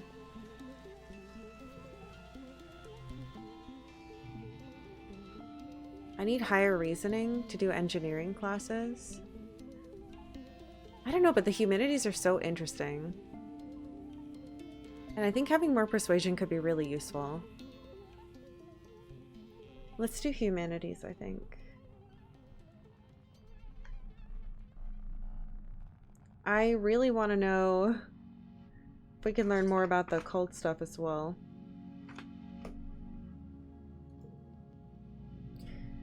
Ooh, you're bringing supplies to medbay when you see something unusual. Tangent curled up on a bench, her head pillowed on a rolled up lab coat. She's fast asleep. You stop and stare. You never see Tang sleeping. She's always so busy. You're surprised she even has time to nap. You turn to leave her in peace when you bump into Anemone. Whoa, Anemone says. She hardly ever sleeps, like just a couple of hours a night. Is she sick or something?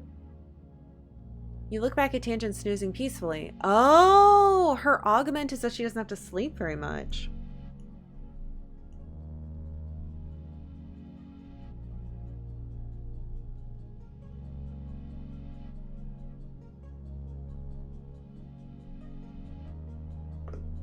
That's weird. I'm so jealous of her genetic enhancement, Anemone says, rubbing at one of the scales sprouting on her jawline. She hardly needs to sleep at all. She's probably stayed up all night studying for this morning's history test. There was a test? Oh, me, I flunked it, Anemone says matter-of-factly. No biggie, though. If I didn't have to sleep, I'd probably play games instead of studying anyway. Tang's hollow palm beeps a soft alarm. She sits up and stretches, looking totally refreshed and alert. She sees you watching her and looks annoyed. Just a power nap, she says. No reason to gawk. Jeez.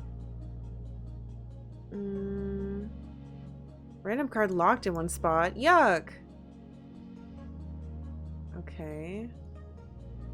That's obnoxious.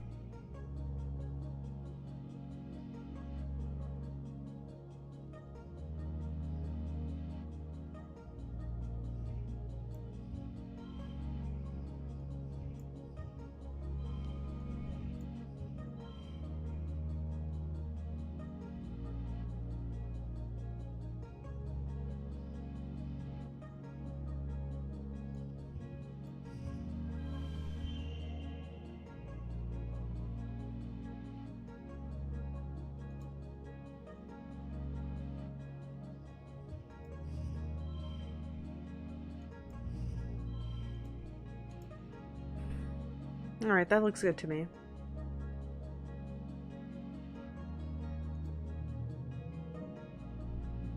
Haha! Hell yeah. And we got a little bit more persuasion. Our creativity's getting there, that's exciting. We're probably gonna have to... I want to rest on the thing that's high up. Huh? There's a... Uh-oh. There's a commotion in the square. An expedition's vehicle has driven through the gates and is idling in the middle of the square, an unusual sight. People come down from command to investigate. Whoa, who are you? Utopia gets out of the vehicle and trudges over to Uticott. After a brief conversation, you see Uticott gesture for people to unload the vehicle and clear the area. You stay out of the way to see what they're unloading. Utopia's new. Oh, more stress. It's...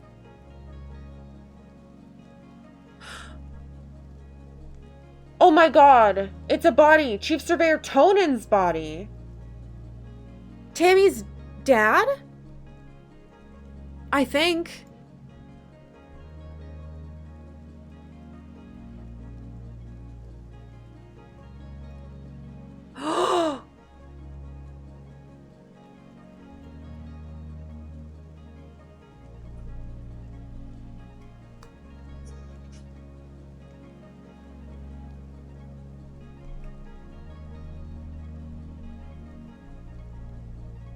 Oh my god, he didn't want me going out with him. Someone quickly covers him with a sheet, but not before you've... The image of his torn open body is seared into your memory. However he died, it was violent and bloody. You feel your stomach cramp with nausea. What happened? Dees asks, coming over to crouch around the corner with you. You share that Uncle Tonan's dead, and he stares at the sheet-covered body intensely, as if he could see through it. Did they say how? They never tell us the truth anyway. Or I'm sure they'll tell us later. Oh! Based on what we know so far, I think they've been telling us the truth. They did tell me about how my friend died, and they did tell me about the cult thing eventually, so I think my character would say, I'm sure they'll tell us later. Even though, inside I would say this. Dees frowns. No, they won't. They'll just tell us something happened. Same way a bunch of animals just happened to attack the colony. They don't want us to know about the monsters and other worse stuff. They want us to think everything's fine, but it's not. This planet isn't as nice as they say it is. He shakes his head. I hate that they can't control us.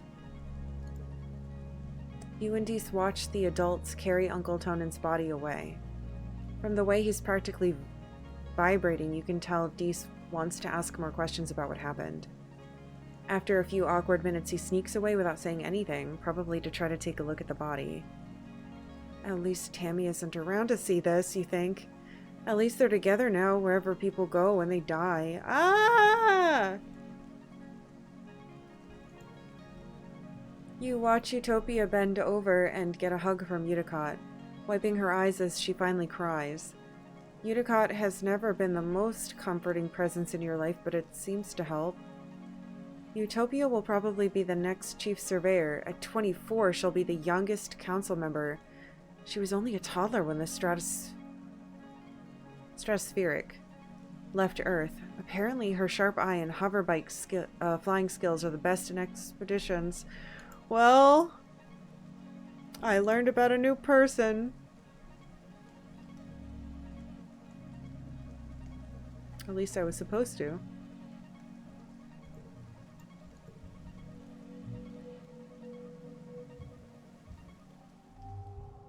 Oh god, we just faded into glow.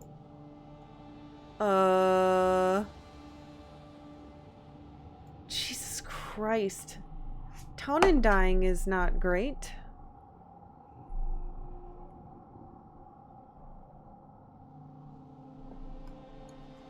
Are we gonna get attacked again? You're way too scared to go outside during glow season, and besides, the gates are closed. I guess Utopia's here now. Yeah, there we go. Young surveyor who loves speeding across the planet in her glider, the new chief surveyor after Uncle Tonin.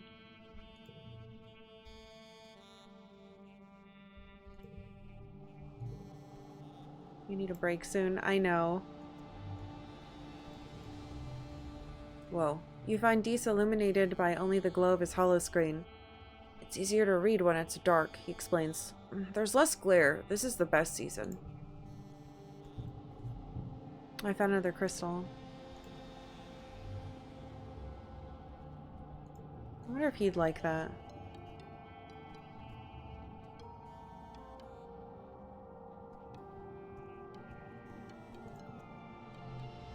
Your mom gives you a stern look. Be careful, she warns. Now we know for a fact it isn't safe out there during glow. I won't have you venturing close to the walls. Stay where I can see you, close to the ship.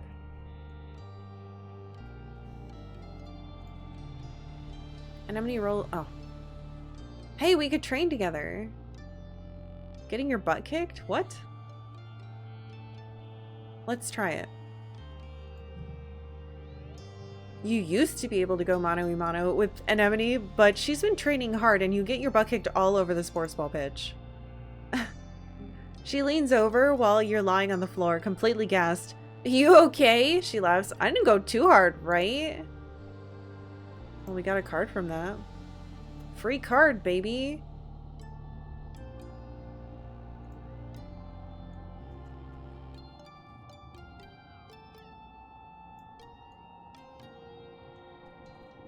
I think I want to relax on the wall, but that might get me killed. During glow? But it could be really cool to do that now. I'm gonna do it.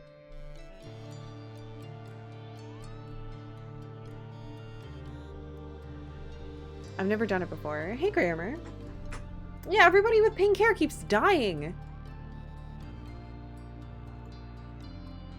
After the first attack on the colony, they added lookout towers to the walls. Now you have a place to hang out if you don't feel like working, and because it's all the way up here, no adults are going to come and ask you to run any errands for them. On rainy days, you take shelter under the pavilions and listen to the pitter-patter of warm raindrops on the grass roof. You can do whatever you want. Ugh, this is the life. Oh, I get to child. Why does she keep doing this, cat? She keeps going back and forth between whether she wants to nap and whether she wants to stare at the birds. Perfect place to slack off. It's nice to help keep watch. This is a good place to study. I think it would be a nice place to keep watch. Oh my god, I got perception. Okay.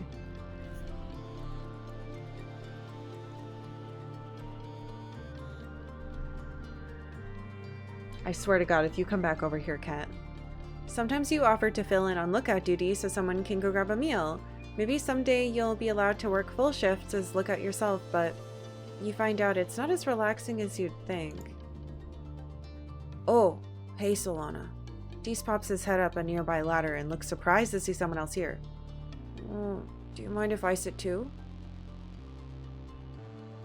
Sure, there's plenty of room. Oh, we finally got some friendship with him. The two of you dangle your feet off the side and watch the valley below.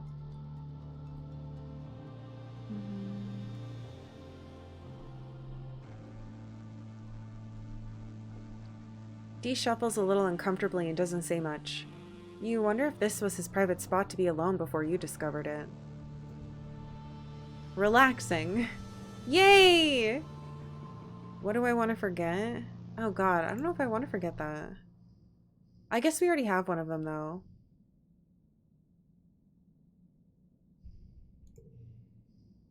I'm definitely not forgetting me winning that.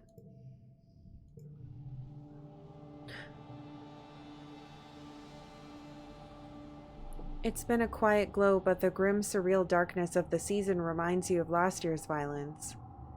As the month wears on, you overhear arguments at dinner.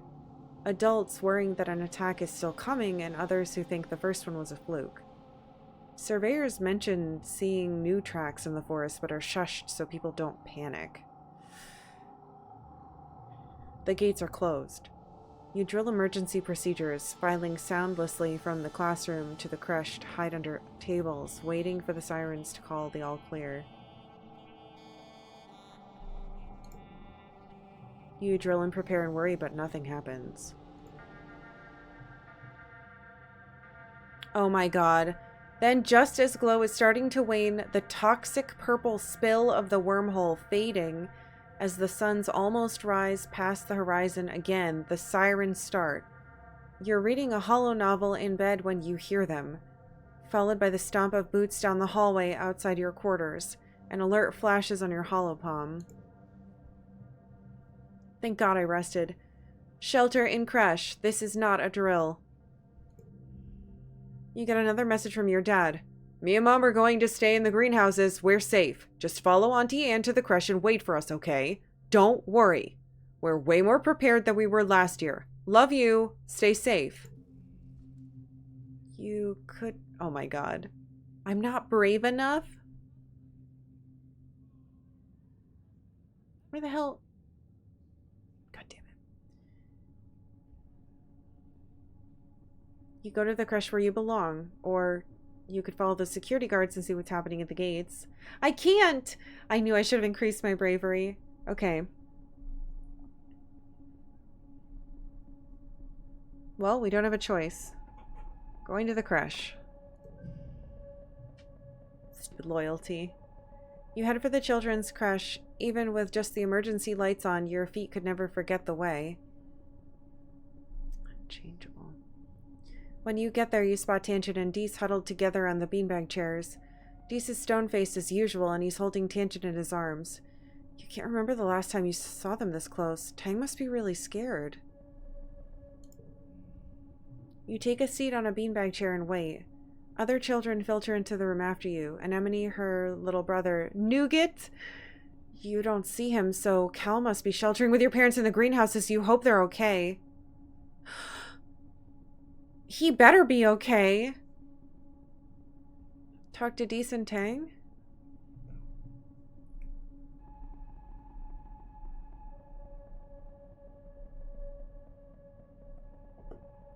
It's so dumb they won't let us outside, Deese grumbles. We live here too. We deserve to know what's going on. They're treating us like little kids. I'm not even scared. You search his face for signs he's lying to sound cool, but his bad mood is sincere. Tangent smacks his arm. Don't be ridiculous, she snaps. There's dangerous animals out there. Deese just shrugs. Nothing scares him. You don't hear much from outside. After a while, the sirens sound all clear, and you all file back to your quarters. Your mom and dad join you right away and give you a big hug and thank you for following their instructions. When things have calmed down, you overhear your parents talking. I'm not going to be the first to congratulate Rhett, but all of his defensive improvements were exactly what we needed, your mom grumbles. He's going to be insufferable at the next council meeting. Your dad pats her hand. Credit where credit's due, Flulubel, he says, and he smiles despite himself. She smiles despite herself. Could have been worse. Your mom nods and they both sit in silence before your dad speaks again. Poor Hal. What a way to go. Professor Hal? Your parents startle. Hey, Pumpkinhead, your dad says. Yeah, they're, going to announce it in a few hours after everyone's had a chance to calm down. He didn't make it. Holy shit!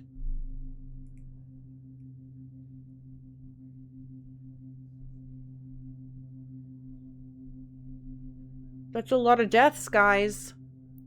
What happened? Don't worry about that, your mom replies, shooting your dad a look to keep him from talking. It's adult stuff, okay? You guys won't be able to go to the engineering wing for a little bit. Not until it's decontaminated. Huh?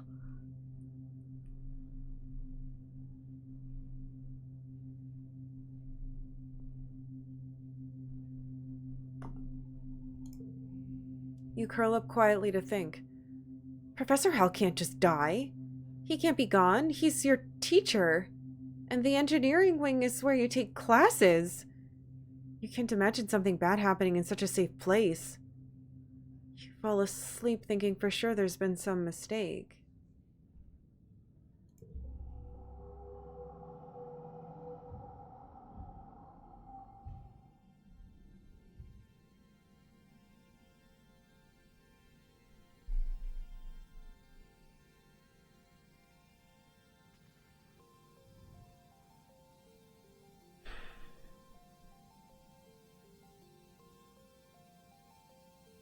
We got so much toughness. Well, I turned 12.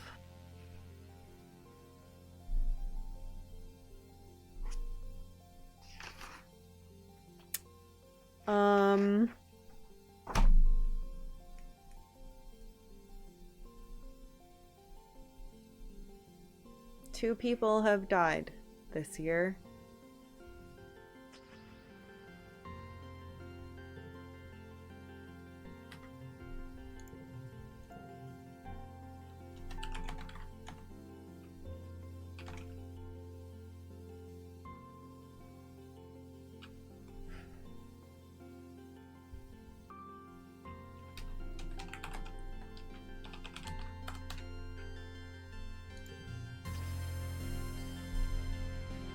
Oh my god.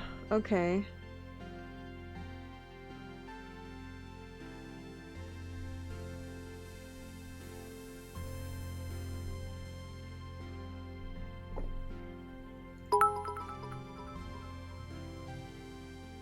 You're 12 and what is this?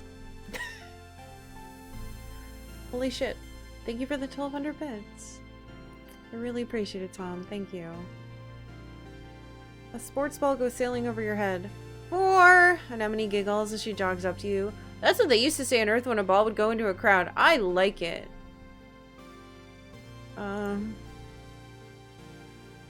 Jesus. Alright, I need to take a quick break.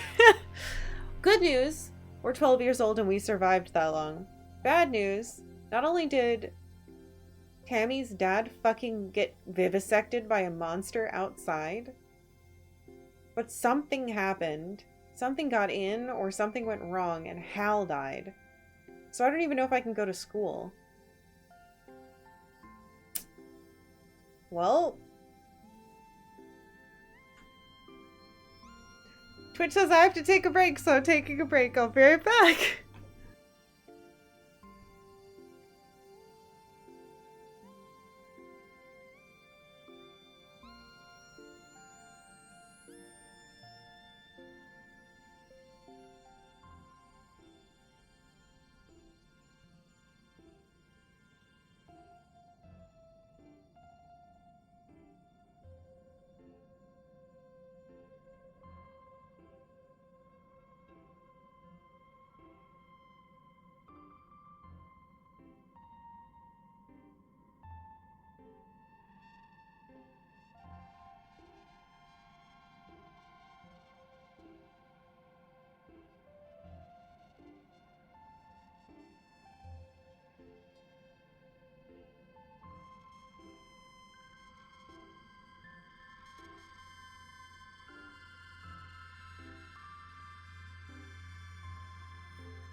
Hello.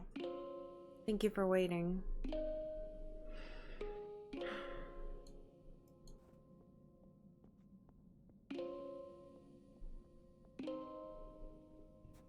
Well, where the hell? There you are. I'm worried about you, Cal. Cal's lying in the scrub grass at the edge of the garden, staring up at the sky. He blinks at you as your shadow passes over him. Oh, hey, Solana, he says, smiling around a stalk of grass between his teeth. You ever just take some time to appreciate this place? We got sky and clouds and rain and wind. After growing up on the strato, it all seems pretty magical. Oh, a thing.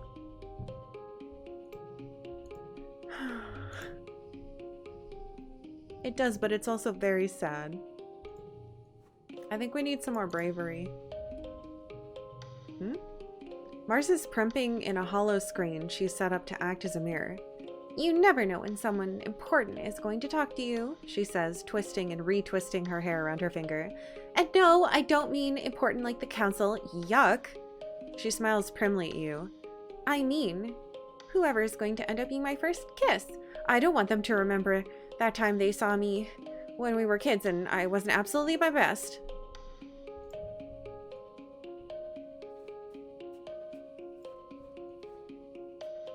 Well, your options are only people around here, and you don't seem to like any of them, so... Not everyone in the colony's happy, Dee smutters, his arms wrapped around himself. Everyone acts like it because they don't want to sound ungrateful, but let's face it, it sucks here. Alright, we need more bravery, and I need to figure out where to get it. Tang is very seriously considering a large piece of paper. One of the lab assistants told me that it's impossible to fold a piece of paper in half more than 7 times, she says. This is a myth. You can actually fold a piece of paper in half 12 times. Tang frowns. I cannot abide by those nominally more intelligent than I am passing on hearsay and urban legends as fact. It is the duty of all scientists to question what is held up as truth. Good for you. So can I not do this? I can. I figured I wouldn't be able to do this. I need to figure out where I get bravery. Oh. Thank you. Oh, thank you, Austin. I'm glad I'm playing it too. Though I don't have too much time today. I have some stuff I have to do. It is Saturday, but I think I can do at least another hour. So we should be good for that. Actually, I want to check the notice board. Colony food short... Wait. Colony security rating 0 red. So now... Utopia's expeditions. Oh, God.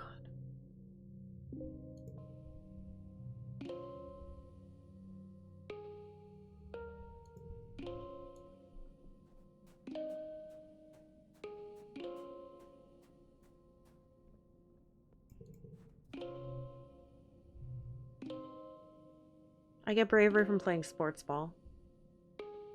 We haven't done that in a while. It should be my birthday soon. When the hell was her birthday?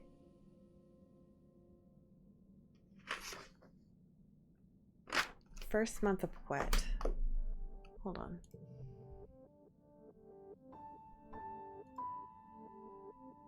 Early wet. Yeah, it fills it in.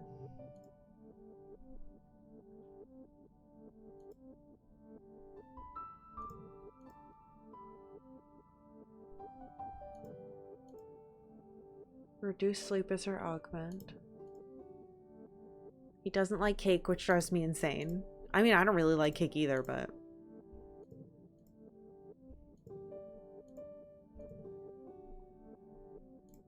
I can't believe he's gone. I can't believe he died like that. Hey. Alright, let's play sports ball so we can get more bravery. God damn you. Mars may not be as skilled as sports ball player as Anemone, but she plays hard. She orders people around like a team captain, but she isn't so great at passing the ball. She'd rather be the star. Her favorite thing is to spike the ball right into the opposing net stop's body. It's not a legal move, but she's done it so many times that the opposition now stands further back when Mars has the ball, which is exactly what she wants. Did you see that? Anemone complains to you during a break. Mars wouldn't pass the ball to either of us for 10 whole minutes. Somebody has to do something. Fuck. I'm one away from being able to do this. That sucks so bad. Just let Mars be Mars. Oh, she liked that. You keep passing. I don't want to exclude her just because she's doing something I don't want. Being mean back isn't a good way to counteract meanness. You keep passing Mars the ball and she keeps trying to spike it from the net in huge, wide shots that often miss. She gets another penalty for holding the ball for too long when Anemone is clearly open. At least Mars is better at those long shots and she seems happy. Jeez.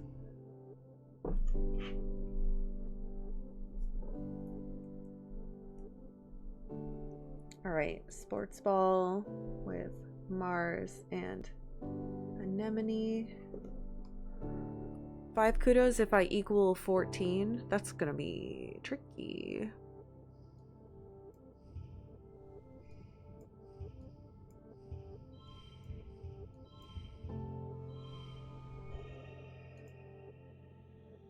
How do I lower it by 1? There we go. Haha!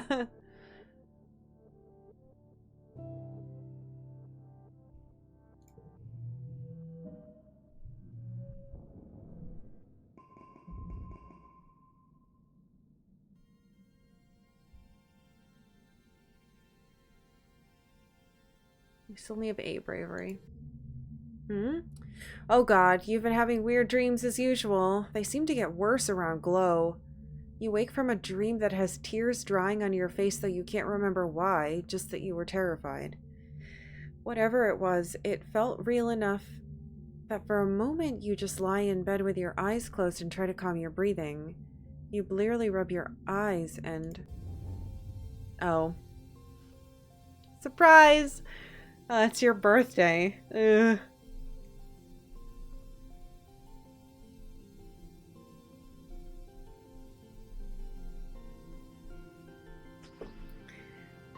Your dad leaps onto your bed and gives you a big cuddle. Happy birthday, little tomato head. 12 years old. Wow, can you believe it? No, your mom answers for you, laughing as she hands you your presents. It was just yesterday. Antecedent was showing me how to change your diaper. Because it's your birthday, your parents have brought in food from the canteen so you can eat. Oh, you can all eat together in your bed. As you stuff your face with savory tofu chunks, you open your presents. Which one's your favorite? Let's see. Ooh, wait, orange. Oh, they're items. A bouquet of exotic flowers from your mom. Stuffed xenofauna from your dad. Oh, look at this little jerk. A photo phoner from your best friend. No.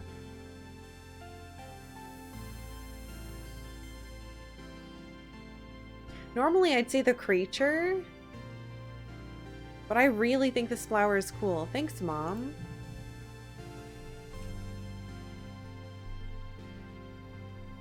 I know the other one is better for what our deck is, but this is nicer. They're exotic because they came from Earth! I saved these seeds in cold storage for over 20 years just for this day, your mom says proudly. These are the first Earth flowers to bloom on Vertumna. White Astrantia? Astrantia? I've never heard of this flower. But that's so cool! It just looks like columbine or something. She pinches your cheek. They're special, just like you. Aww. As your dad clears away the wrapping paper and the dishes from breakfast, your mom folds her hands on the table and gives you a serious look. Uh-oh. So, she says, we've been here 2 years now. I know your dad and I have always said you're in charge of your schedule, but we've been keeping an eye on you. A loving eye, your dad interjects, stuffing wrapping paper into the recycler pickup bin. A trusting, gentle eye. Professor Hell used to tell us all the time how hard you were trying in school. Your mom continues. That's great. Your dad and I are really proud of you. Working might seem fun and grown up when you're a kid, But if you want to do more than manual labor, you'll need some book smarts too. Your dad joins you again. So, it's time to start thinking about how you're going to contribute to the colony when you're older. Eh? At the look on your face, he laughs. Don't worry, we're not going to make you get a job right now. We're just asking. What do you want to be when you grow up? I'm too stupid to be a professor. Damn it. A farmer like you two? A mom with like 10 kids? No. Captain of a sports ball team? No. A famous idol? No. A monster hunter? Governor of Vertumna? I want to be a farmer like them.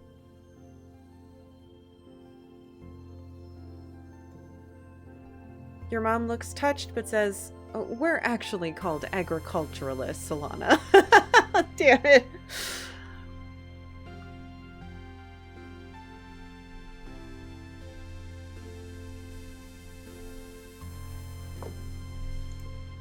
Your dad hums, I prefer cultivator myself. Your mom thwaps him on the back with a thwaps him with the back of her hand and he laughs. Well, technically, we're a combination of what? Why can't I say this? Agronomist and pastoralist, I suppose. Jesus.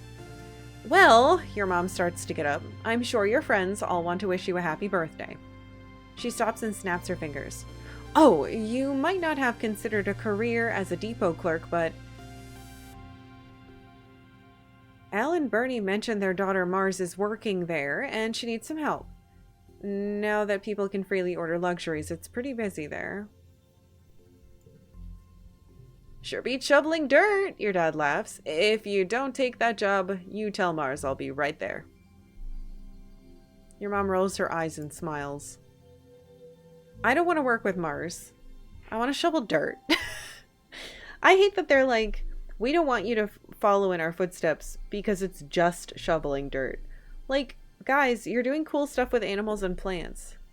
Don't dunk on yourselves. I know you want better for me, but there's nothing wrong with me wanting to do the same thing.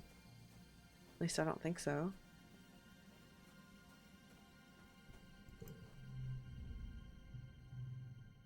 The sound of hammering rings through the garden and you find Cal helping your mom to build a row of raised garden beds. Turns out some of the earth plants don't grow so great here, so we're going to see if this helps, he says, taking a break to rub his face. Your mom stifles a laugh at the smear of dirt it leaves across his cheeks. Your mom says we gotta worry about nitrogen levels soon, he continues, but that hopefully we'll be eating just plants that grow here before then. What? That doesn't make sense.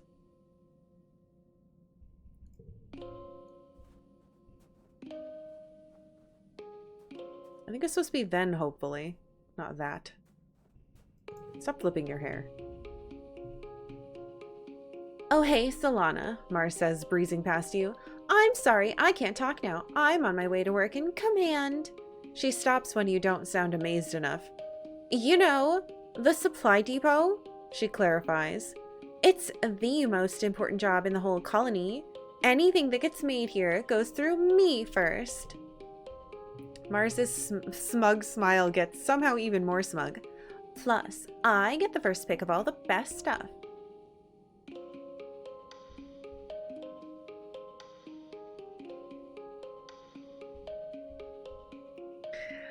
Okay, I have the ability to do this stuff, but I don't want to work with her, and I don't want my own job, so I'm going to compliment her. Wow, Mars, that's amazing. You laid on real thick. How Mars is just so cool, how everything she does is totally great, and how she's obviously the most important person in the colony. You're gonna start a Mars fan club in her honor. She just laughs. Nice try, Solana, but thanks for the compliments. Then she just leaves, without even offering to help get you a job. Drat. Sucking up to Mars didn't work? What's next? Having to actually ask for what you want? Ugh, maybe you could ask later. Yeah, no thanks.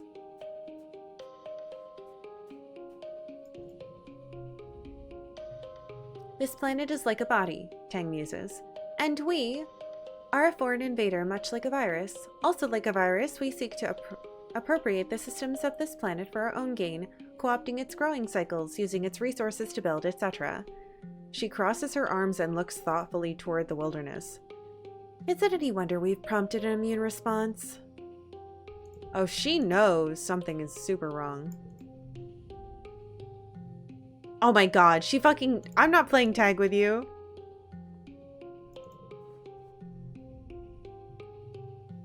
Dees almost completely ignores you in favor of playing a game on his holopad. Just one, he mutters, then cusses and stomps his feet as the game lets out a cheery whistle of defeat. Stupid game. Dees hisses. He looks like he'd throw the game away if it wasn't literally attached to his hand.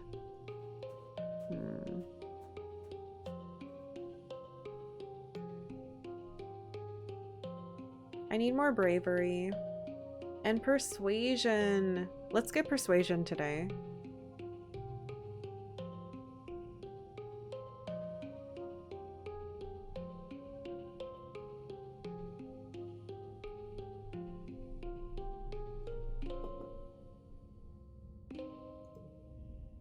You're running late for humanities class. When you arrive, everyone is gathered in the beanbags around the room's big holoprojector. Ship's computer congruence is displayed on it. She's giving today's lesson reading an old book of Earth poetry. You sit down next to Tang and nudge her and motion. What's up with this? Tang frowns at you. You missed the announcement, she whispers. Because Professor Hal died, congruence will teaching this class from now on. I feel like I'm running into tons of typos now. Then she frowns at everything in general. They said everyone else who might be qualified is too busy, and no, they didn't ask me. I miss Professor Hal. I don't want to insult the AI. She could probably hear me. You try... See? Aha! You try to keep your voice down, but congruence literally has ears everywhere. I miss Professor Hal as well, she says, her monitor swinging over to you. He was a very special human. Wait, you ask out loud. Congruence can like people? Of course I can like people, she replies. There's humor in her not a voice. I carried you inside of me for 20 years after all. How could I not get attached? I don't like that.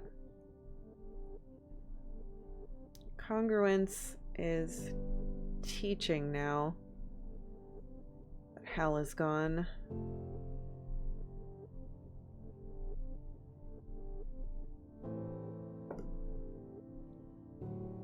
Oh my god.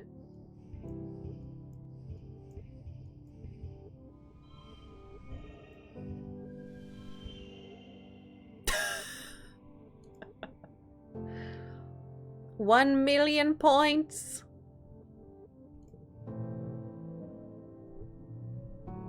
Ahem. I might have it's so high. All right, good news. We almost have like a real point in creativity. And our persuasion should be above 10 now.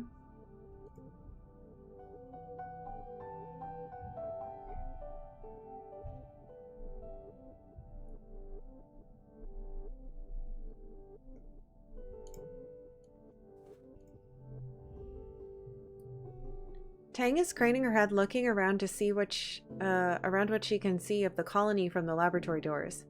Have you seen my brother? She asks. He's turned out of class today again. She pinches the bridge of her nose. All I did was point out that he consistently makes the same mathematical error and offer a mnemonic to aid his memory in the future. I don't see how I'm the monster here.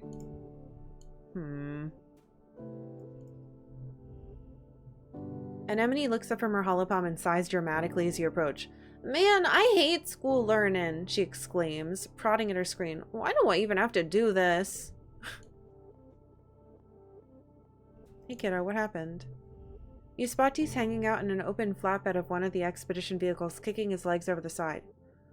They won't let me go on expeditions yet, he grumbles. Say it's too dangerous for little kids. He scowls. I'm not little. And it's not that dangerous, they're just scared.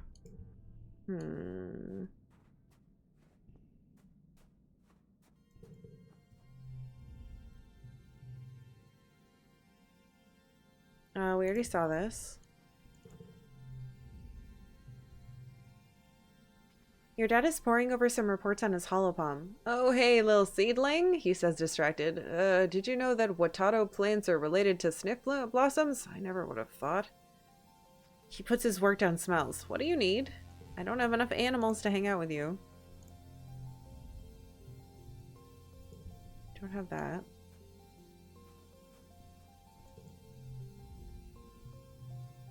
Oh, God. Solana, come over here, Mars demands. When you do, she slings her arm across your shoulders and raises her hollow palm to take a picture. Look cool, she instructs you. I need to take a selfie with someone every day or I lose my streak. She presses her cheek against yours and purses her lips. The picture turns out okay. Mars slaps a filter on it and posts it to the colony message board. Oh my.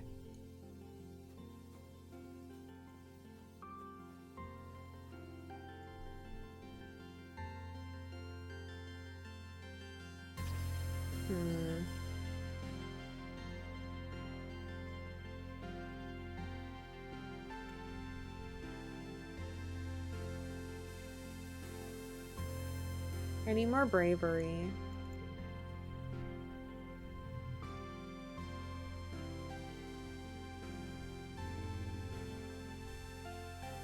Yeah, we need more bravery.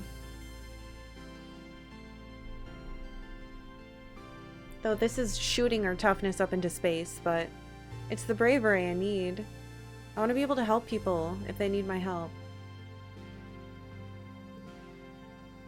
Kombucha designs a really fun practice version of the game where you remove, which we all lost, where you remove the net and only use your feet to move and pass the ball and try to kick it into the goals.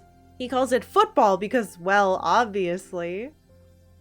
What a silly name. Football. No, sports ball is better. This is locked here.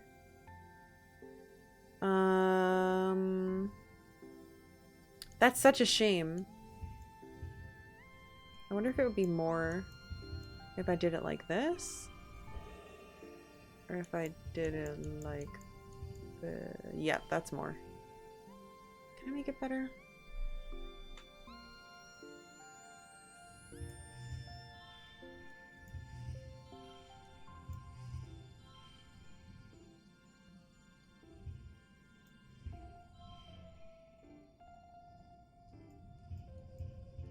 I don't think it can get better than this.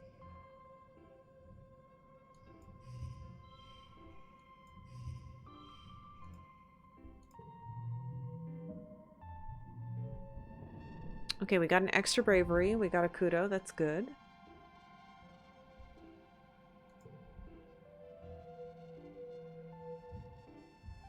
Alright, we're finally above 10 bravery. Now we pollen.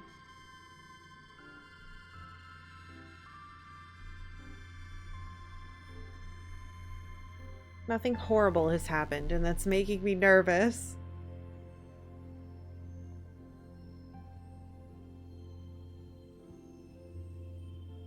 Ooh, a weird egg. Red Xeno egg.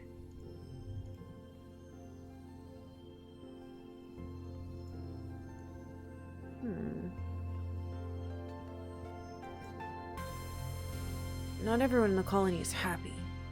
Oh, I saw that before. We saw that.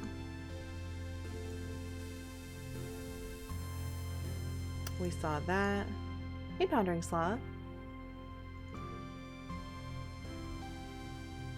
My dads are so uncool, Mars complains. Mars, do your homework. Mars, you should help out more. Mars, we're going to cut off your allowance, she scoffs. As if, right? That money's mine. I earn it. With a toss of her hair over her shoulder, she seems above it all entirely. Doing what? Do you even have to ask? My presence enlivens this dreary colony. I'm their beloved daughter. They owe me. Oh my god. I don't want a job. I want to learn more about animals. Can I go out? She folds her arms and shakes her head. You know you aren't allowed outside. But...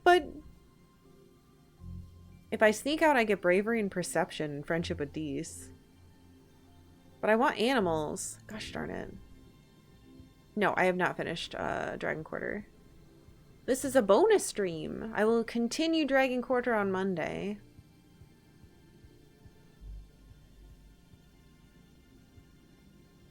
Alright, let's try to get more animals. With defense training. It's such a shame we can only get +1.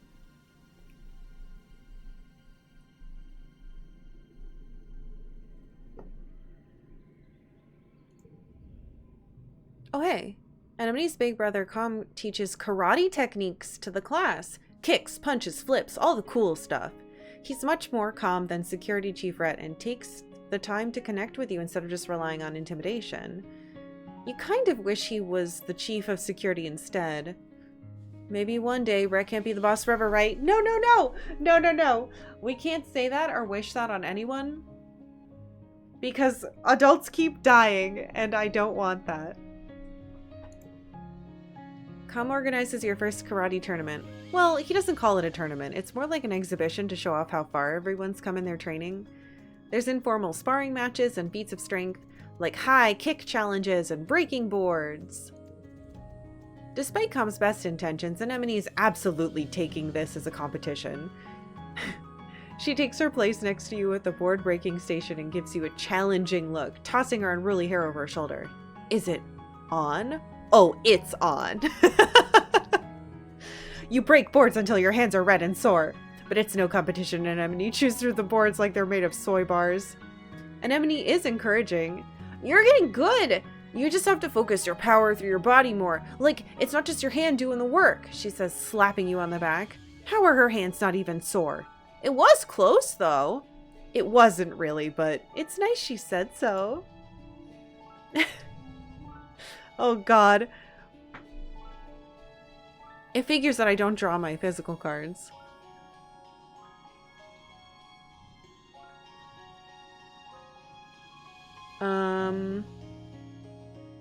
Shit, how can I... Let me try...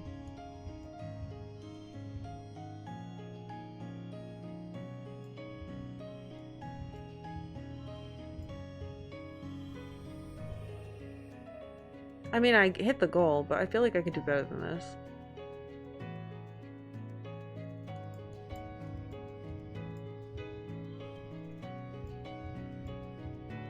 $20.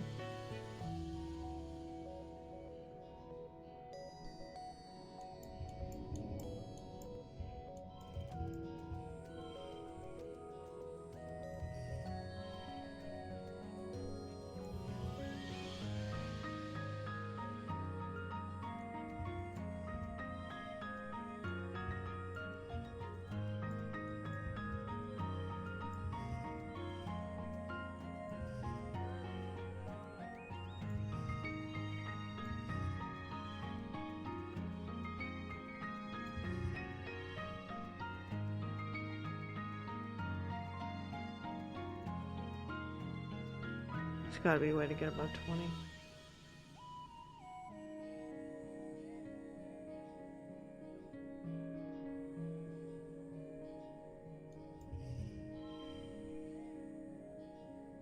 Maybe there isn't.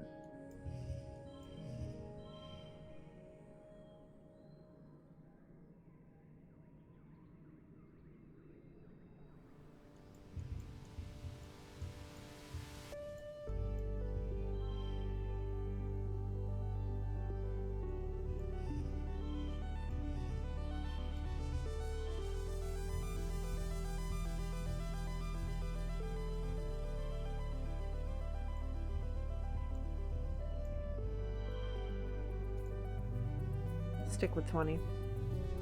Oh, I could have done better. I don't know what it was, though. Unless we got good bonuses.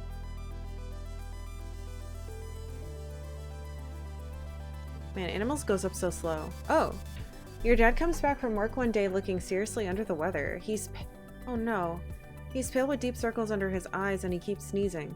It's fine, he insists. It's just all this pollen in the air. It's cooking up the old air tubes. You remember hay fever, Flulu? We always got it back on Earth, too. Your mom frowns and crosses her arms. We did, she agrees. So why isn't it bothering me? Oh, you're a lot tougher than me, sweet pea, your dad says, and your mom rolls her eyes. I'm sure I'll just have to get used to it like you did, he continues. Maybe I'll go for a stroll outside the gates later. Really get a good lungful of the stuff. I feel bad for few weeks, but after that I'll be fine. Your mom raises her both eyebrows. Outside the gates? You? Your dad shrugs, then falls into a fit of sneezing and can't answer. Your mom directs him to go lie down on their bed. You need rest, not machismo, she scolds him. Oh, no.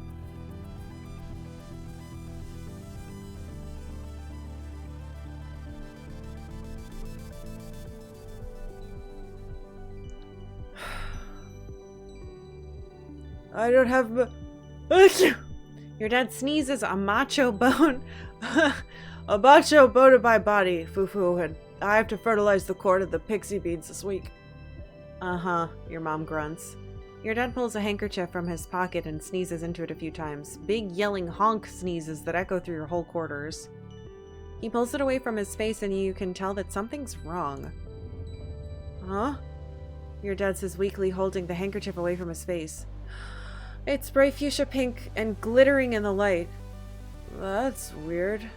Then his eyes roll back into his head and his knees buckle and your mom yells for you to call instance. Oh God.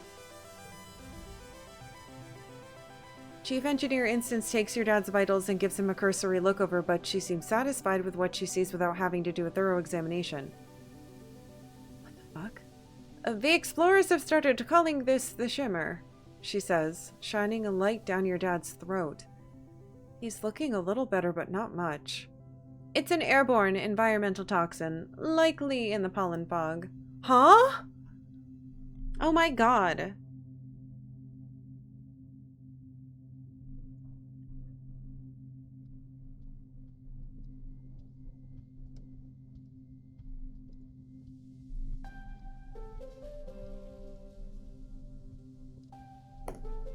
Will he be okay? It doesn't seem to cause long-term damage to the body, Instance explains. She gestures in the air, making notes on her hollow eye that only she can see.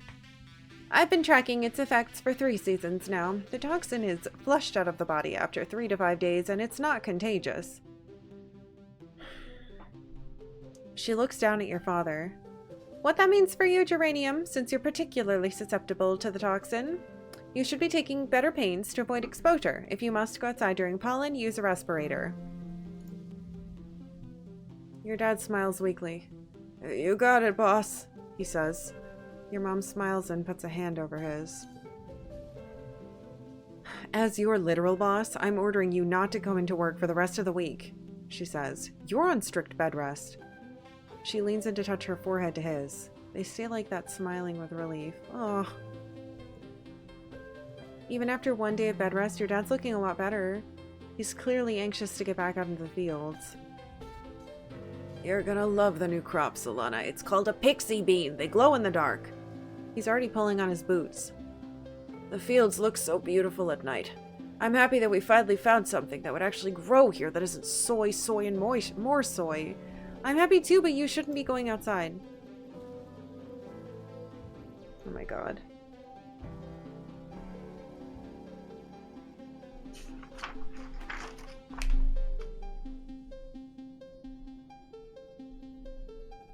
Okay, I thought my dad was gonna die in the game and that would not have been okay.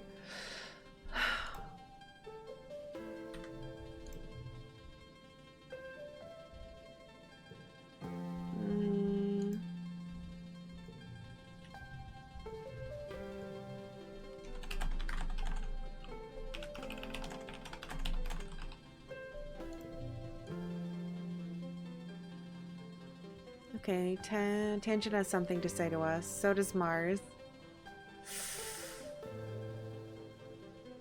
Are you okay, Dad? Okay, he's still out here without a respirator. He didn't listen.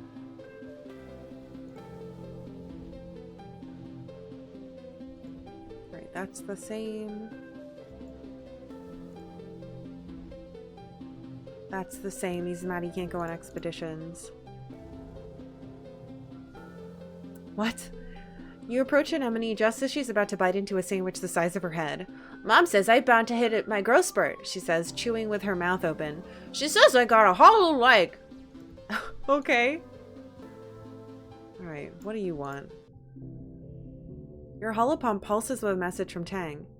Hello, Solana. If you're not occupied, I would ask for your assistance in the lab. Thank you in advance. Tangent. Typical Tang, but her asking for help is something so rare that you can't help but head right over right away. Yes. You find her hunched over a spectrometer, making notes on a holo screen. Oh, you're here, she says, blinking rapidly. She looks like she's been awake for days, wrinkled, a little shiny, and with a wild-eyed look of someone who needs a cup of blep tea. Okay.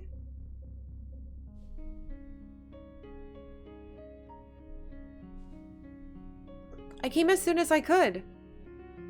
I'm researching the shimmer, some respiratory illness some people are reporting during pollen, she says. I'm loath to admit it, but I need your assistance. Oh. Very interesting. So you know my dad was sick, or is sick. She takes 4 vials with swabs inside and puts them into your hands. I need recent saliva samples from both you and your father, she says. There must be a reason why he's so susceptible to the shimmer and you're not. You share half of your genetic code with him. There must be some marker we can compare between the 2 samples. Then, she continues pulling another vial from a rack of test tubes. Administer this to yourselves. Wait 3 days and take the samples again. The test should be able to determine if anything in your body chemistry has changed. Tang looks at you very seriously, cutting through her bleary expression. There's something going on here, she whispers. Something really, really big. I've begun to realize this is about more than just curing a disease. She squeezes your hand so hard it almost hurts. Unlocking the secrets of the shimmer, who it affects and why, it could lead to a greater understanding of all of life on Ventumna. And knowledge. Knowledge is more than power, Solana. It's control.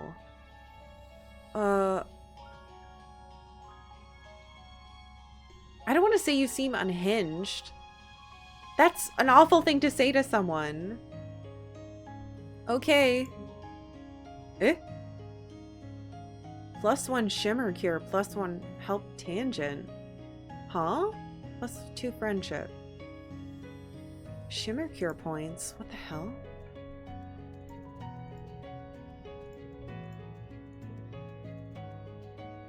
Thank you, Tang says. I've been researching so hard I think my eyes are going to fall out of my head, and for what? Well, for the end of a debilitating disease is a pretty good reason. But Tang just shakes her head at herself before you can answer. We're at a disadvantage here, she mutters. We're fighting blind. We need to understand this planet if we're going to get it under control.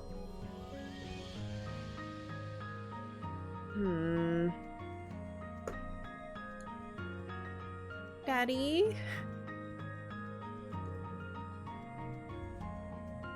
Oh, I can't actually do it. It just happens, I think. Okay. Let's see what you want. Is the car like super speeding out there? Oh, everything's glowing again. Oh. Cease. It might as well be the pollen here. You know, Solana, you're all right, Mars says as you approach. You blink at her, trying to figure what she means. You're an all right what? At your stunned silence, Mars laughs and tosses her hair over her shoulder. You're all right, she repeats. You actually have good taste, unlike all the other nullheads.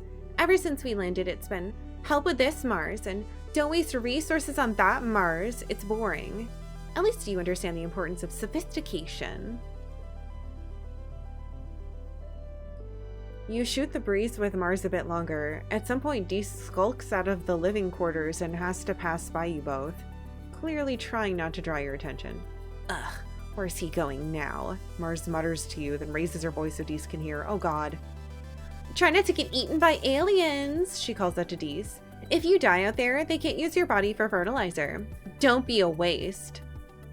Shut up, Mars. Dee is cool. Bitch. She's so mean to him! You say it loud enough for Dees to hear. He looks at you with wide eyes before scurrying toward the walls. Yeah, but he liked it this time.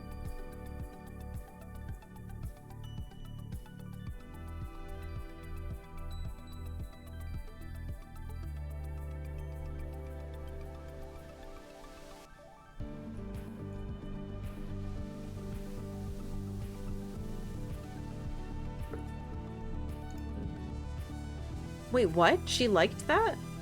Huh, Mars says with a little smile. No accounting for taste. She seems to respect that you challenged her. Holy shit! Oh my god, I lose money to use this card, you little... She watches Dees disappear from sight and shrugs.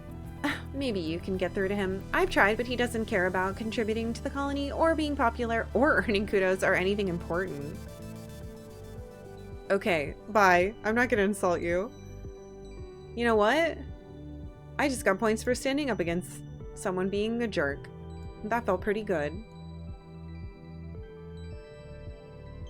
You okay, kiddo? No, they still won't let you do stuff. Alright, so we're still working toward animals, but that's taking 10 million years. I kind of want to see...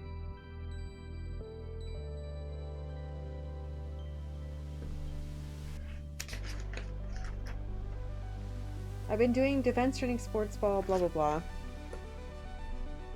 Obviously I failed at this. I think I should go to school.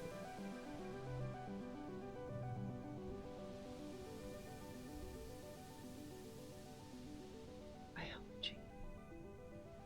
I want more biology, and I want more persuasion.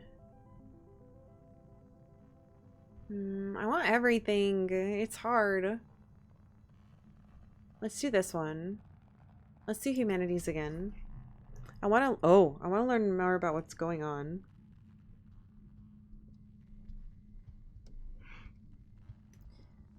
You should have known better, Tangent. You hear as you walk past the laboratory. Curious, you listen at the door. Chief Engineer Instant sighs. I know you meant well, but your presumption has cost us 3 months of work. You can't simply look at an experiment and change the parameters to your liking.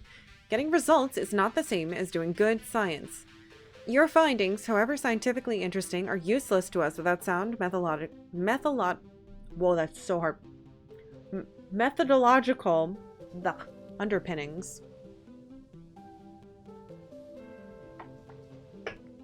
Mouth. Tang's response is more subdued than you've ever heard her before. I'm sorry, Chief Engineer, she mumbles, looking down at the floor. I recognize the error of my ways.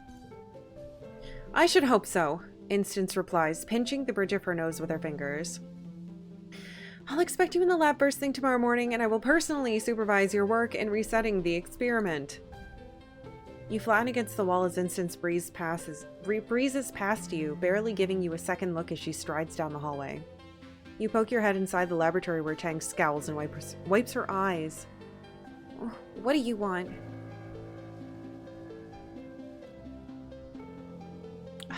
I want to say this, but it seems kind of messed up. Cheer up, it could be worse. I have enough empathy, let's try it. Oh, thank God.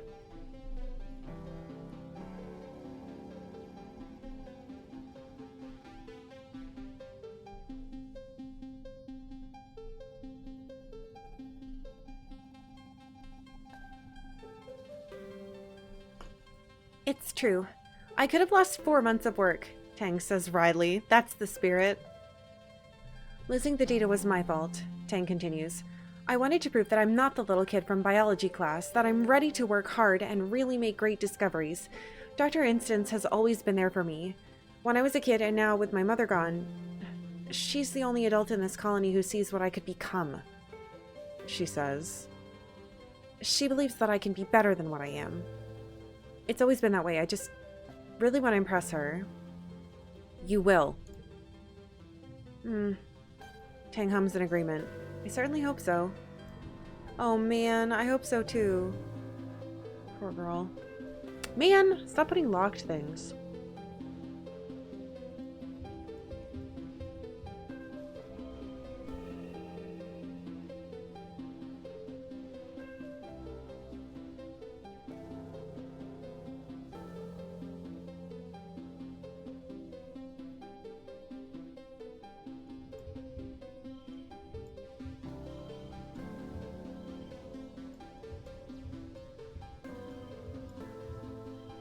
I think no matter what I do, it's gonna make a 20.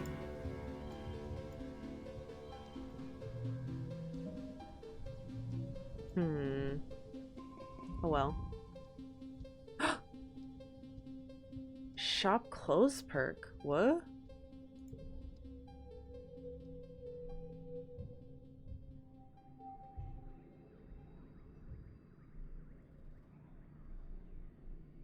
Late pollen. Alright, we're getting a little stressed. I got a new perk. Creativity level 1. New cards in the depot. Cool.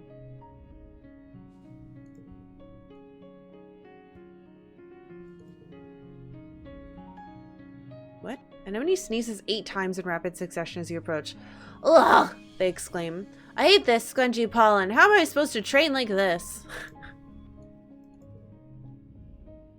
Huh? You can hear Dee sniffling, finding him tucked into a leeward alcove of the walls. He stumbles to his feet when he sees you approach. What do you want? He scowls. Did Mars send you? Tang, I'm not going back. I'm not just gonna do what people tell me to do. That's fine. I will leave you alone. The math thing. Mom and Dad. I still don't have nearly enough animals. Royal Blue or Peacock? Mars asks, holding up 2 different jackets. Or should I just recycle both and have the shop nanoprint a different color entirely? She folds both jackets over her arms and sides. Or a different material, translucent maybe? Ugh, so many choices. At least I have more than enough kudos to burn. Speaking of kudos. Whoa, that's a lot of stuff.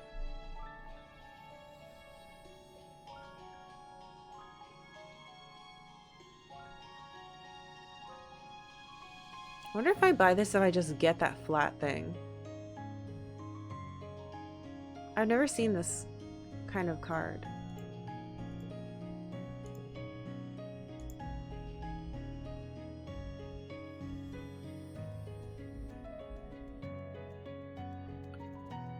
Persuasion.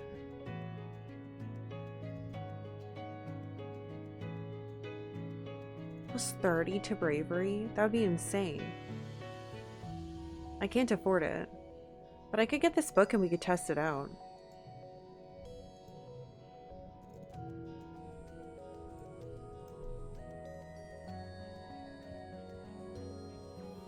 I don't think there's any harm in buying that to use eventually. Wait, where'd it go? Oh! Wait. Oh! It replaces that. It's a oh. Interesting.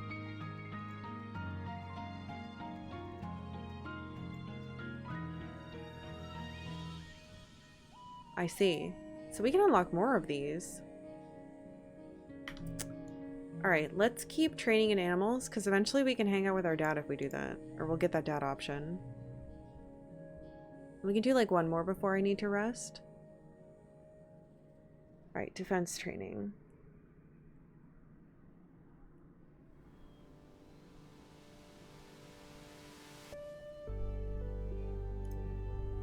An Anemone can make a competition out of anything. Fastest lap, heaviest lift, most boards broken, highest kick. Most of the time she wins too. She's a fierce competitor. Car becomes red. Ooh.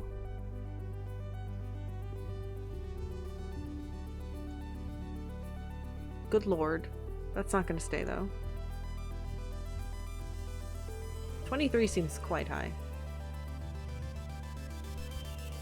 Okay, we hit a super goal.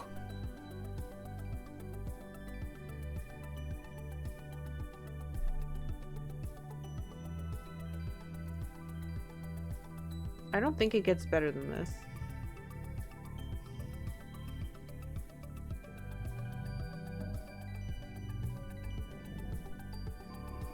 We got our extra animals. I can almost hang out with my dad.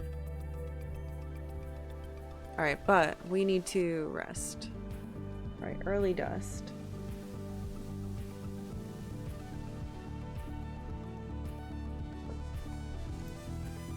I need to find out more people's birthdays.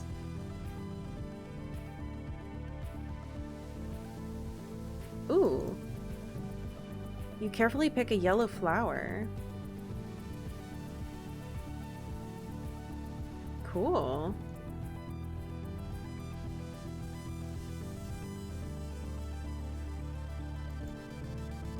Poppy, I want to help you with the animals so bad.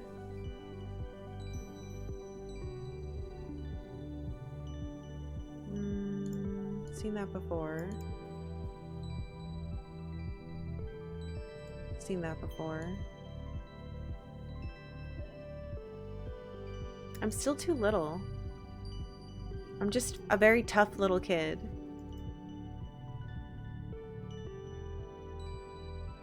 Tang is very seriously considering a large piece of paper. Oh, this is a folding thing. That's fine.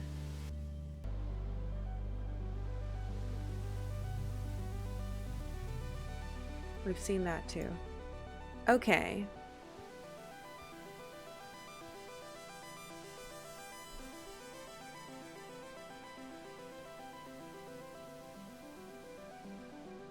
I think I'm going to study life sciences. We haven't done it in a million years, and I feel like it's probably important to keep trying to do this stuff.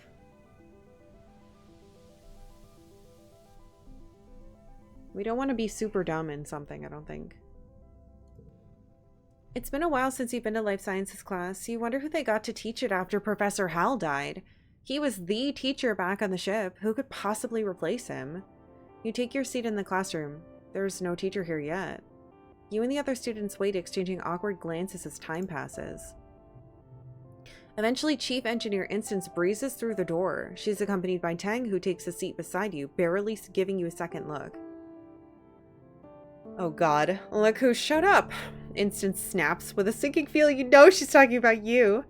So Lana, can you even tell me what life sciences entails? Biochem, medicine, ecology, geology.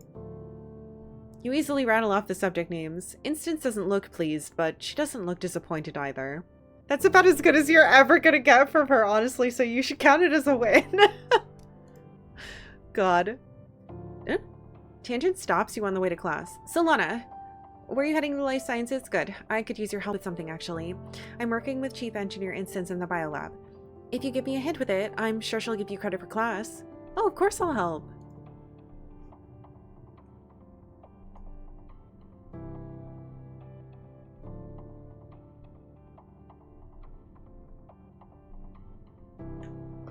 Honestly, admits Tang, we just need somebody to label petri dishes and move them from the cooler to different machines. I hope I could do it. Oh. Instance is staring unfocused at her hollow eye as she processes the results of the scans. Tang goes and stands beside her, pulling up the scan of her own holopalm. They confer quietly while you wait. Sounds like they're studying the shimmer, the mysterious illness some colonists get during pollen every year, including your dad. Instance looks up at you, as if noticing your existence. Ah, Solana, she says. We've been studying samples from some of the colonists who get sick during pollen, including your dad. Some of the stuff in his lungs... it's some kind of fungus.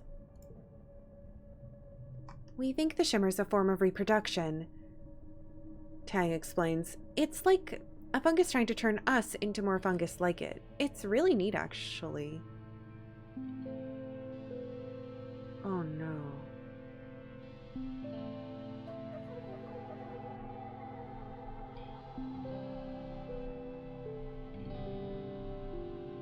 Oh no. You sound like you like the fungus. I admire the mechanism, Tang corrects you. But we'd be much safer if surveyors just set fire to it all, rather than trying to study it. Who knows what else is out there trying to kill us? Uh-oh. Okay.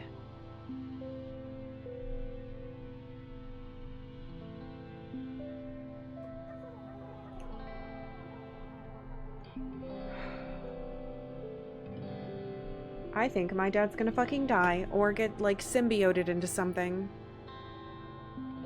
You spend the rest of the week helping them study the illness. Mostly this involves following instructions and doing as Tang loves to repeat, jobs a Hawkeye could do. Nothing beats hands-on experience, though. This would be easier if we had an actual sample of the fungus, Instance remarks. They're working with some biological samples, a fancy word for snot, but according to them, the fungus is all mixed in with human cells. Instance has to spend a lot of time in vert space trying to disconnect the two in her models.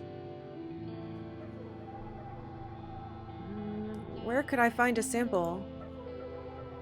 Our most useful reports have been from foragers returning from the Valley of Vertigo, she tells you. Where the pollen is thick all year.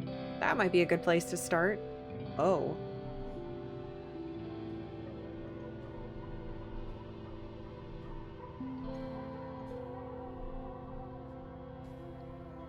Maybe I can sneak out there.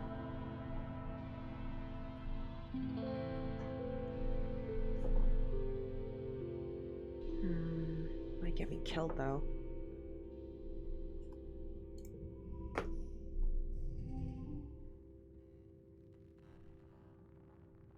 Why is that there?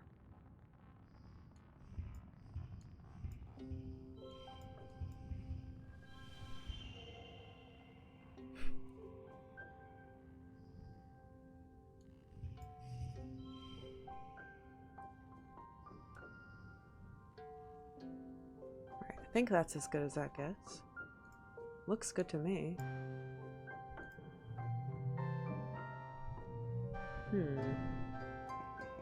Alright, got more biology points and some reasoning. Oh shit! I'm more stressed than I meant to. Oops. Oh god. Vertumnollia and I'm 100% stressed. Shit.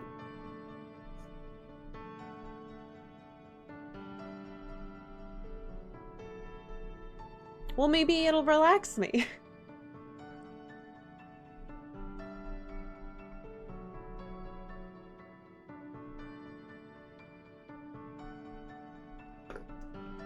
It's time for the 3rd annual Vertumnollia Festival. You gather with your family in the colony square. Everyone takes a seat as Governor Uticott approaches the stage. She folds her hands and serenely addresses the crowd. What a pleasure to address you all today as your governor, she says, looking as pleased as she ever does. In under 3 years, we've built a colony of which we can be truly proud.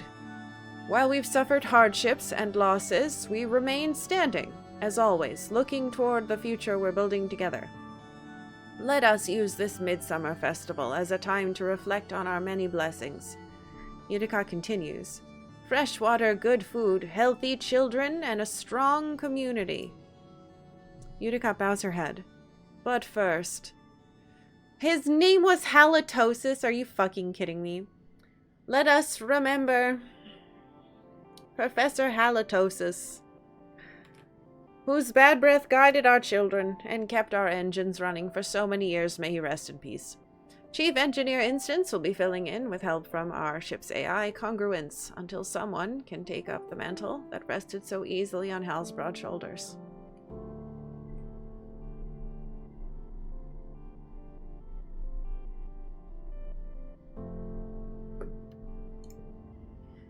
We also recognize the passing of our dear Chief, Chief Surveyor Melatonin. Tonin's name was Melatonin. Oh my god.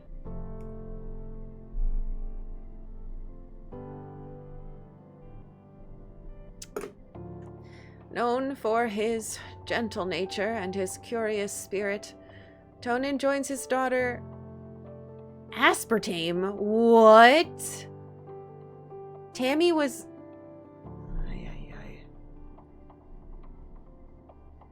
There's some name crimes going on. And his partner, Lavendula, in the world of our memories. In his place, we welcome our youngest council member ever, Utopia, representing expeditions. Uticott invites the rest of the council to stand and be recognized among the crowd, including your mom, who huffs in annoyance. When the applause dies down and the council sits, Utopia remains standing. Actually, Auntie Uticott, y'all mind if I just make a quick announcement? Uticott nods and Utopia clears her throat.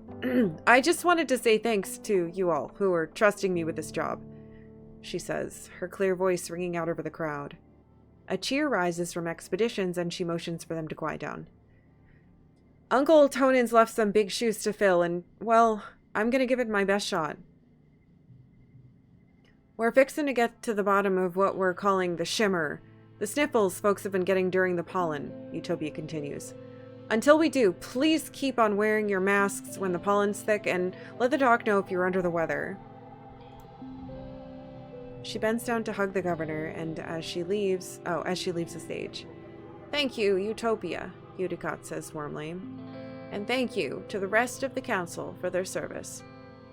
Live music starts playing and Uticott smiles. And now it's time for games and feasting. The crowd disperses toward the feasting table, clearing the area of chairs so children's competitions, oh god, can be held.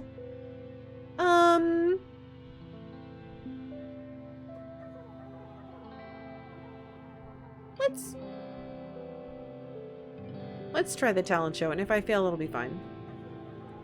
Mars has been studying Deese's technique after being embarrassed by his comedy impressions last year. Her routine this time is more like a celebrity roast. Only the celebrity target is Deese, and he's not in on the joke. No.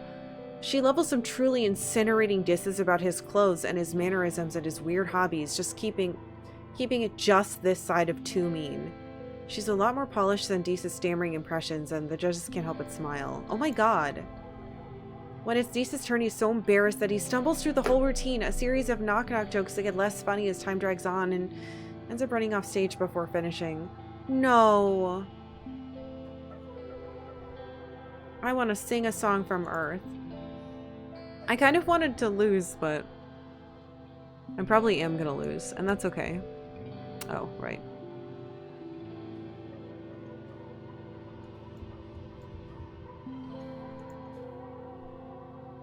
There's no way I'm gonna hit that. There's no universe. A 3. I think it's as good as it gets for this round. That's okay. I'm fine with not winning. Or aspartame. Yeah, that's such a bad name. Thought Tammy's name was normal. I didn't think anyone's name was normal. I said it's I said it's clear everyone has some type of fucked up name. We just don't know what they are yet. That's still locked there.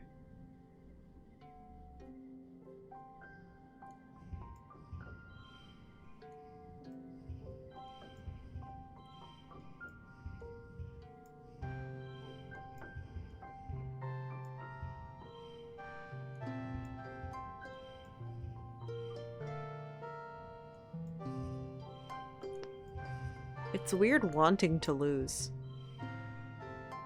I want Mars to win. But I don't want to get too bad of a score.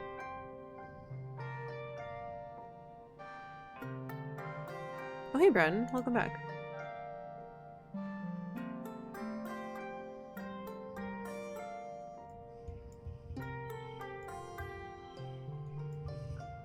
I mean, it's fine. Again, I was kind of hoping that I wouldn't win because I want them to be happier.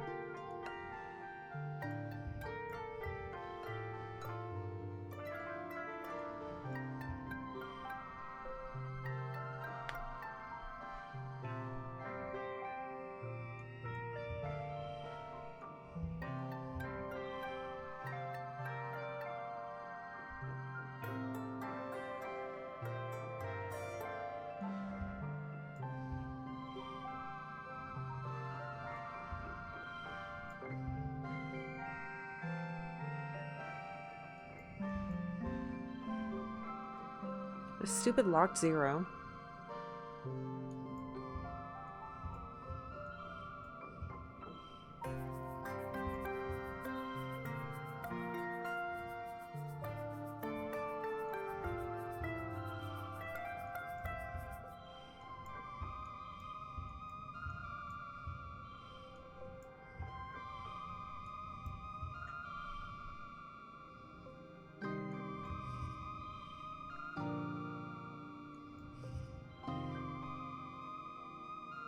of 16 for a second, I thought, but maybe 14 was as high as it goes. Yeah, there it is. Give up. You do okay, but it's nothing to write Earth about, even if you could. Deesa's nowhere to be seen, but that's okay. There's no way he was gonna win anyway, and Mars accepts her win with grace and poise. Good for her. Yes! Okay, my stress went away. After the festivities, you take time off for a much-needed, very relaxing break. Your dad sets up a slip and slide through the colony square, and everyone takes turns sliding on their stomachs and spraying water at each other. It's a lot of fun. You can feel your worries float away in the hot dust suns.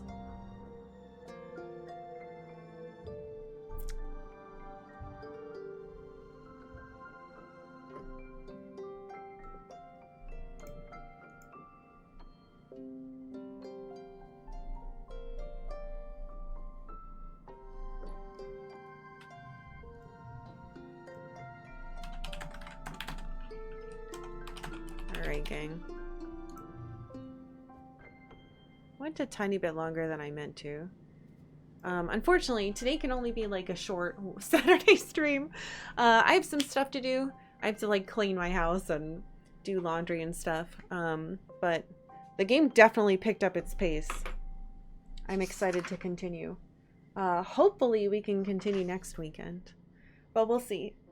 Ah! If we hit that thing. Ugh. Which we probably won't, which is totally fine. Ugh. Anyway, I hope you guys have a lovely rest of your weekend. I am going to do a bunch of chores now, which is much less fun than playing this game. But yeah, I will be back on Monday with more Breath of Fire Dragon Quarter if you're interested in that.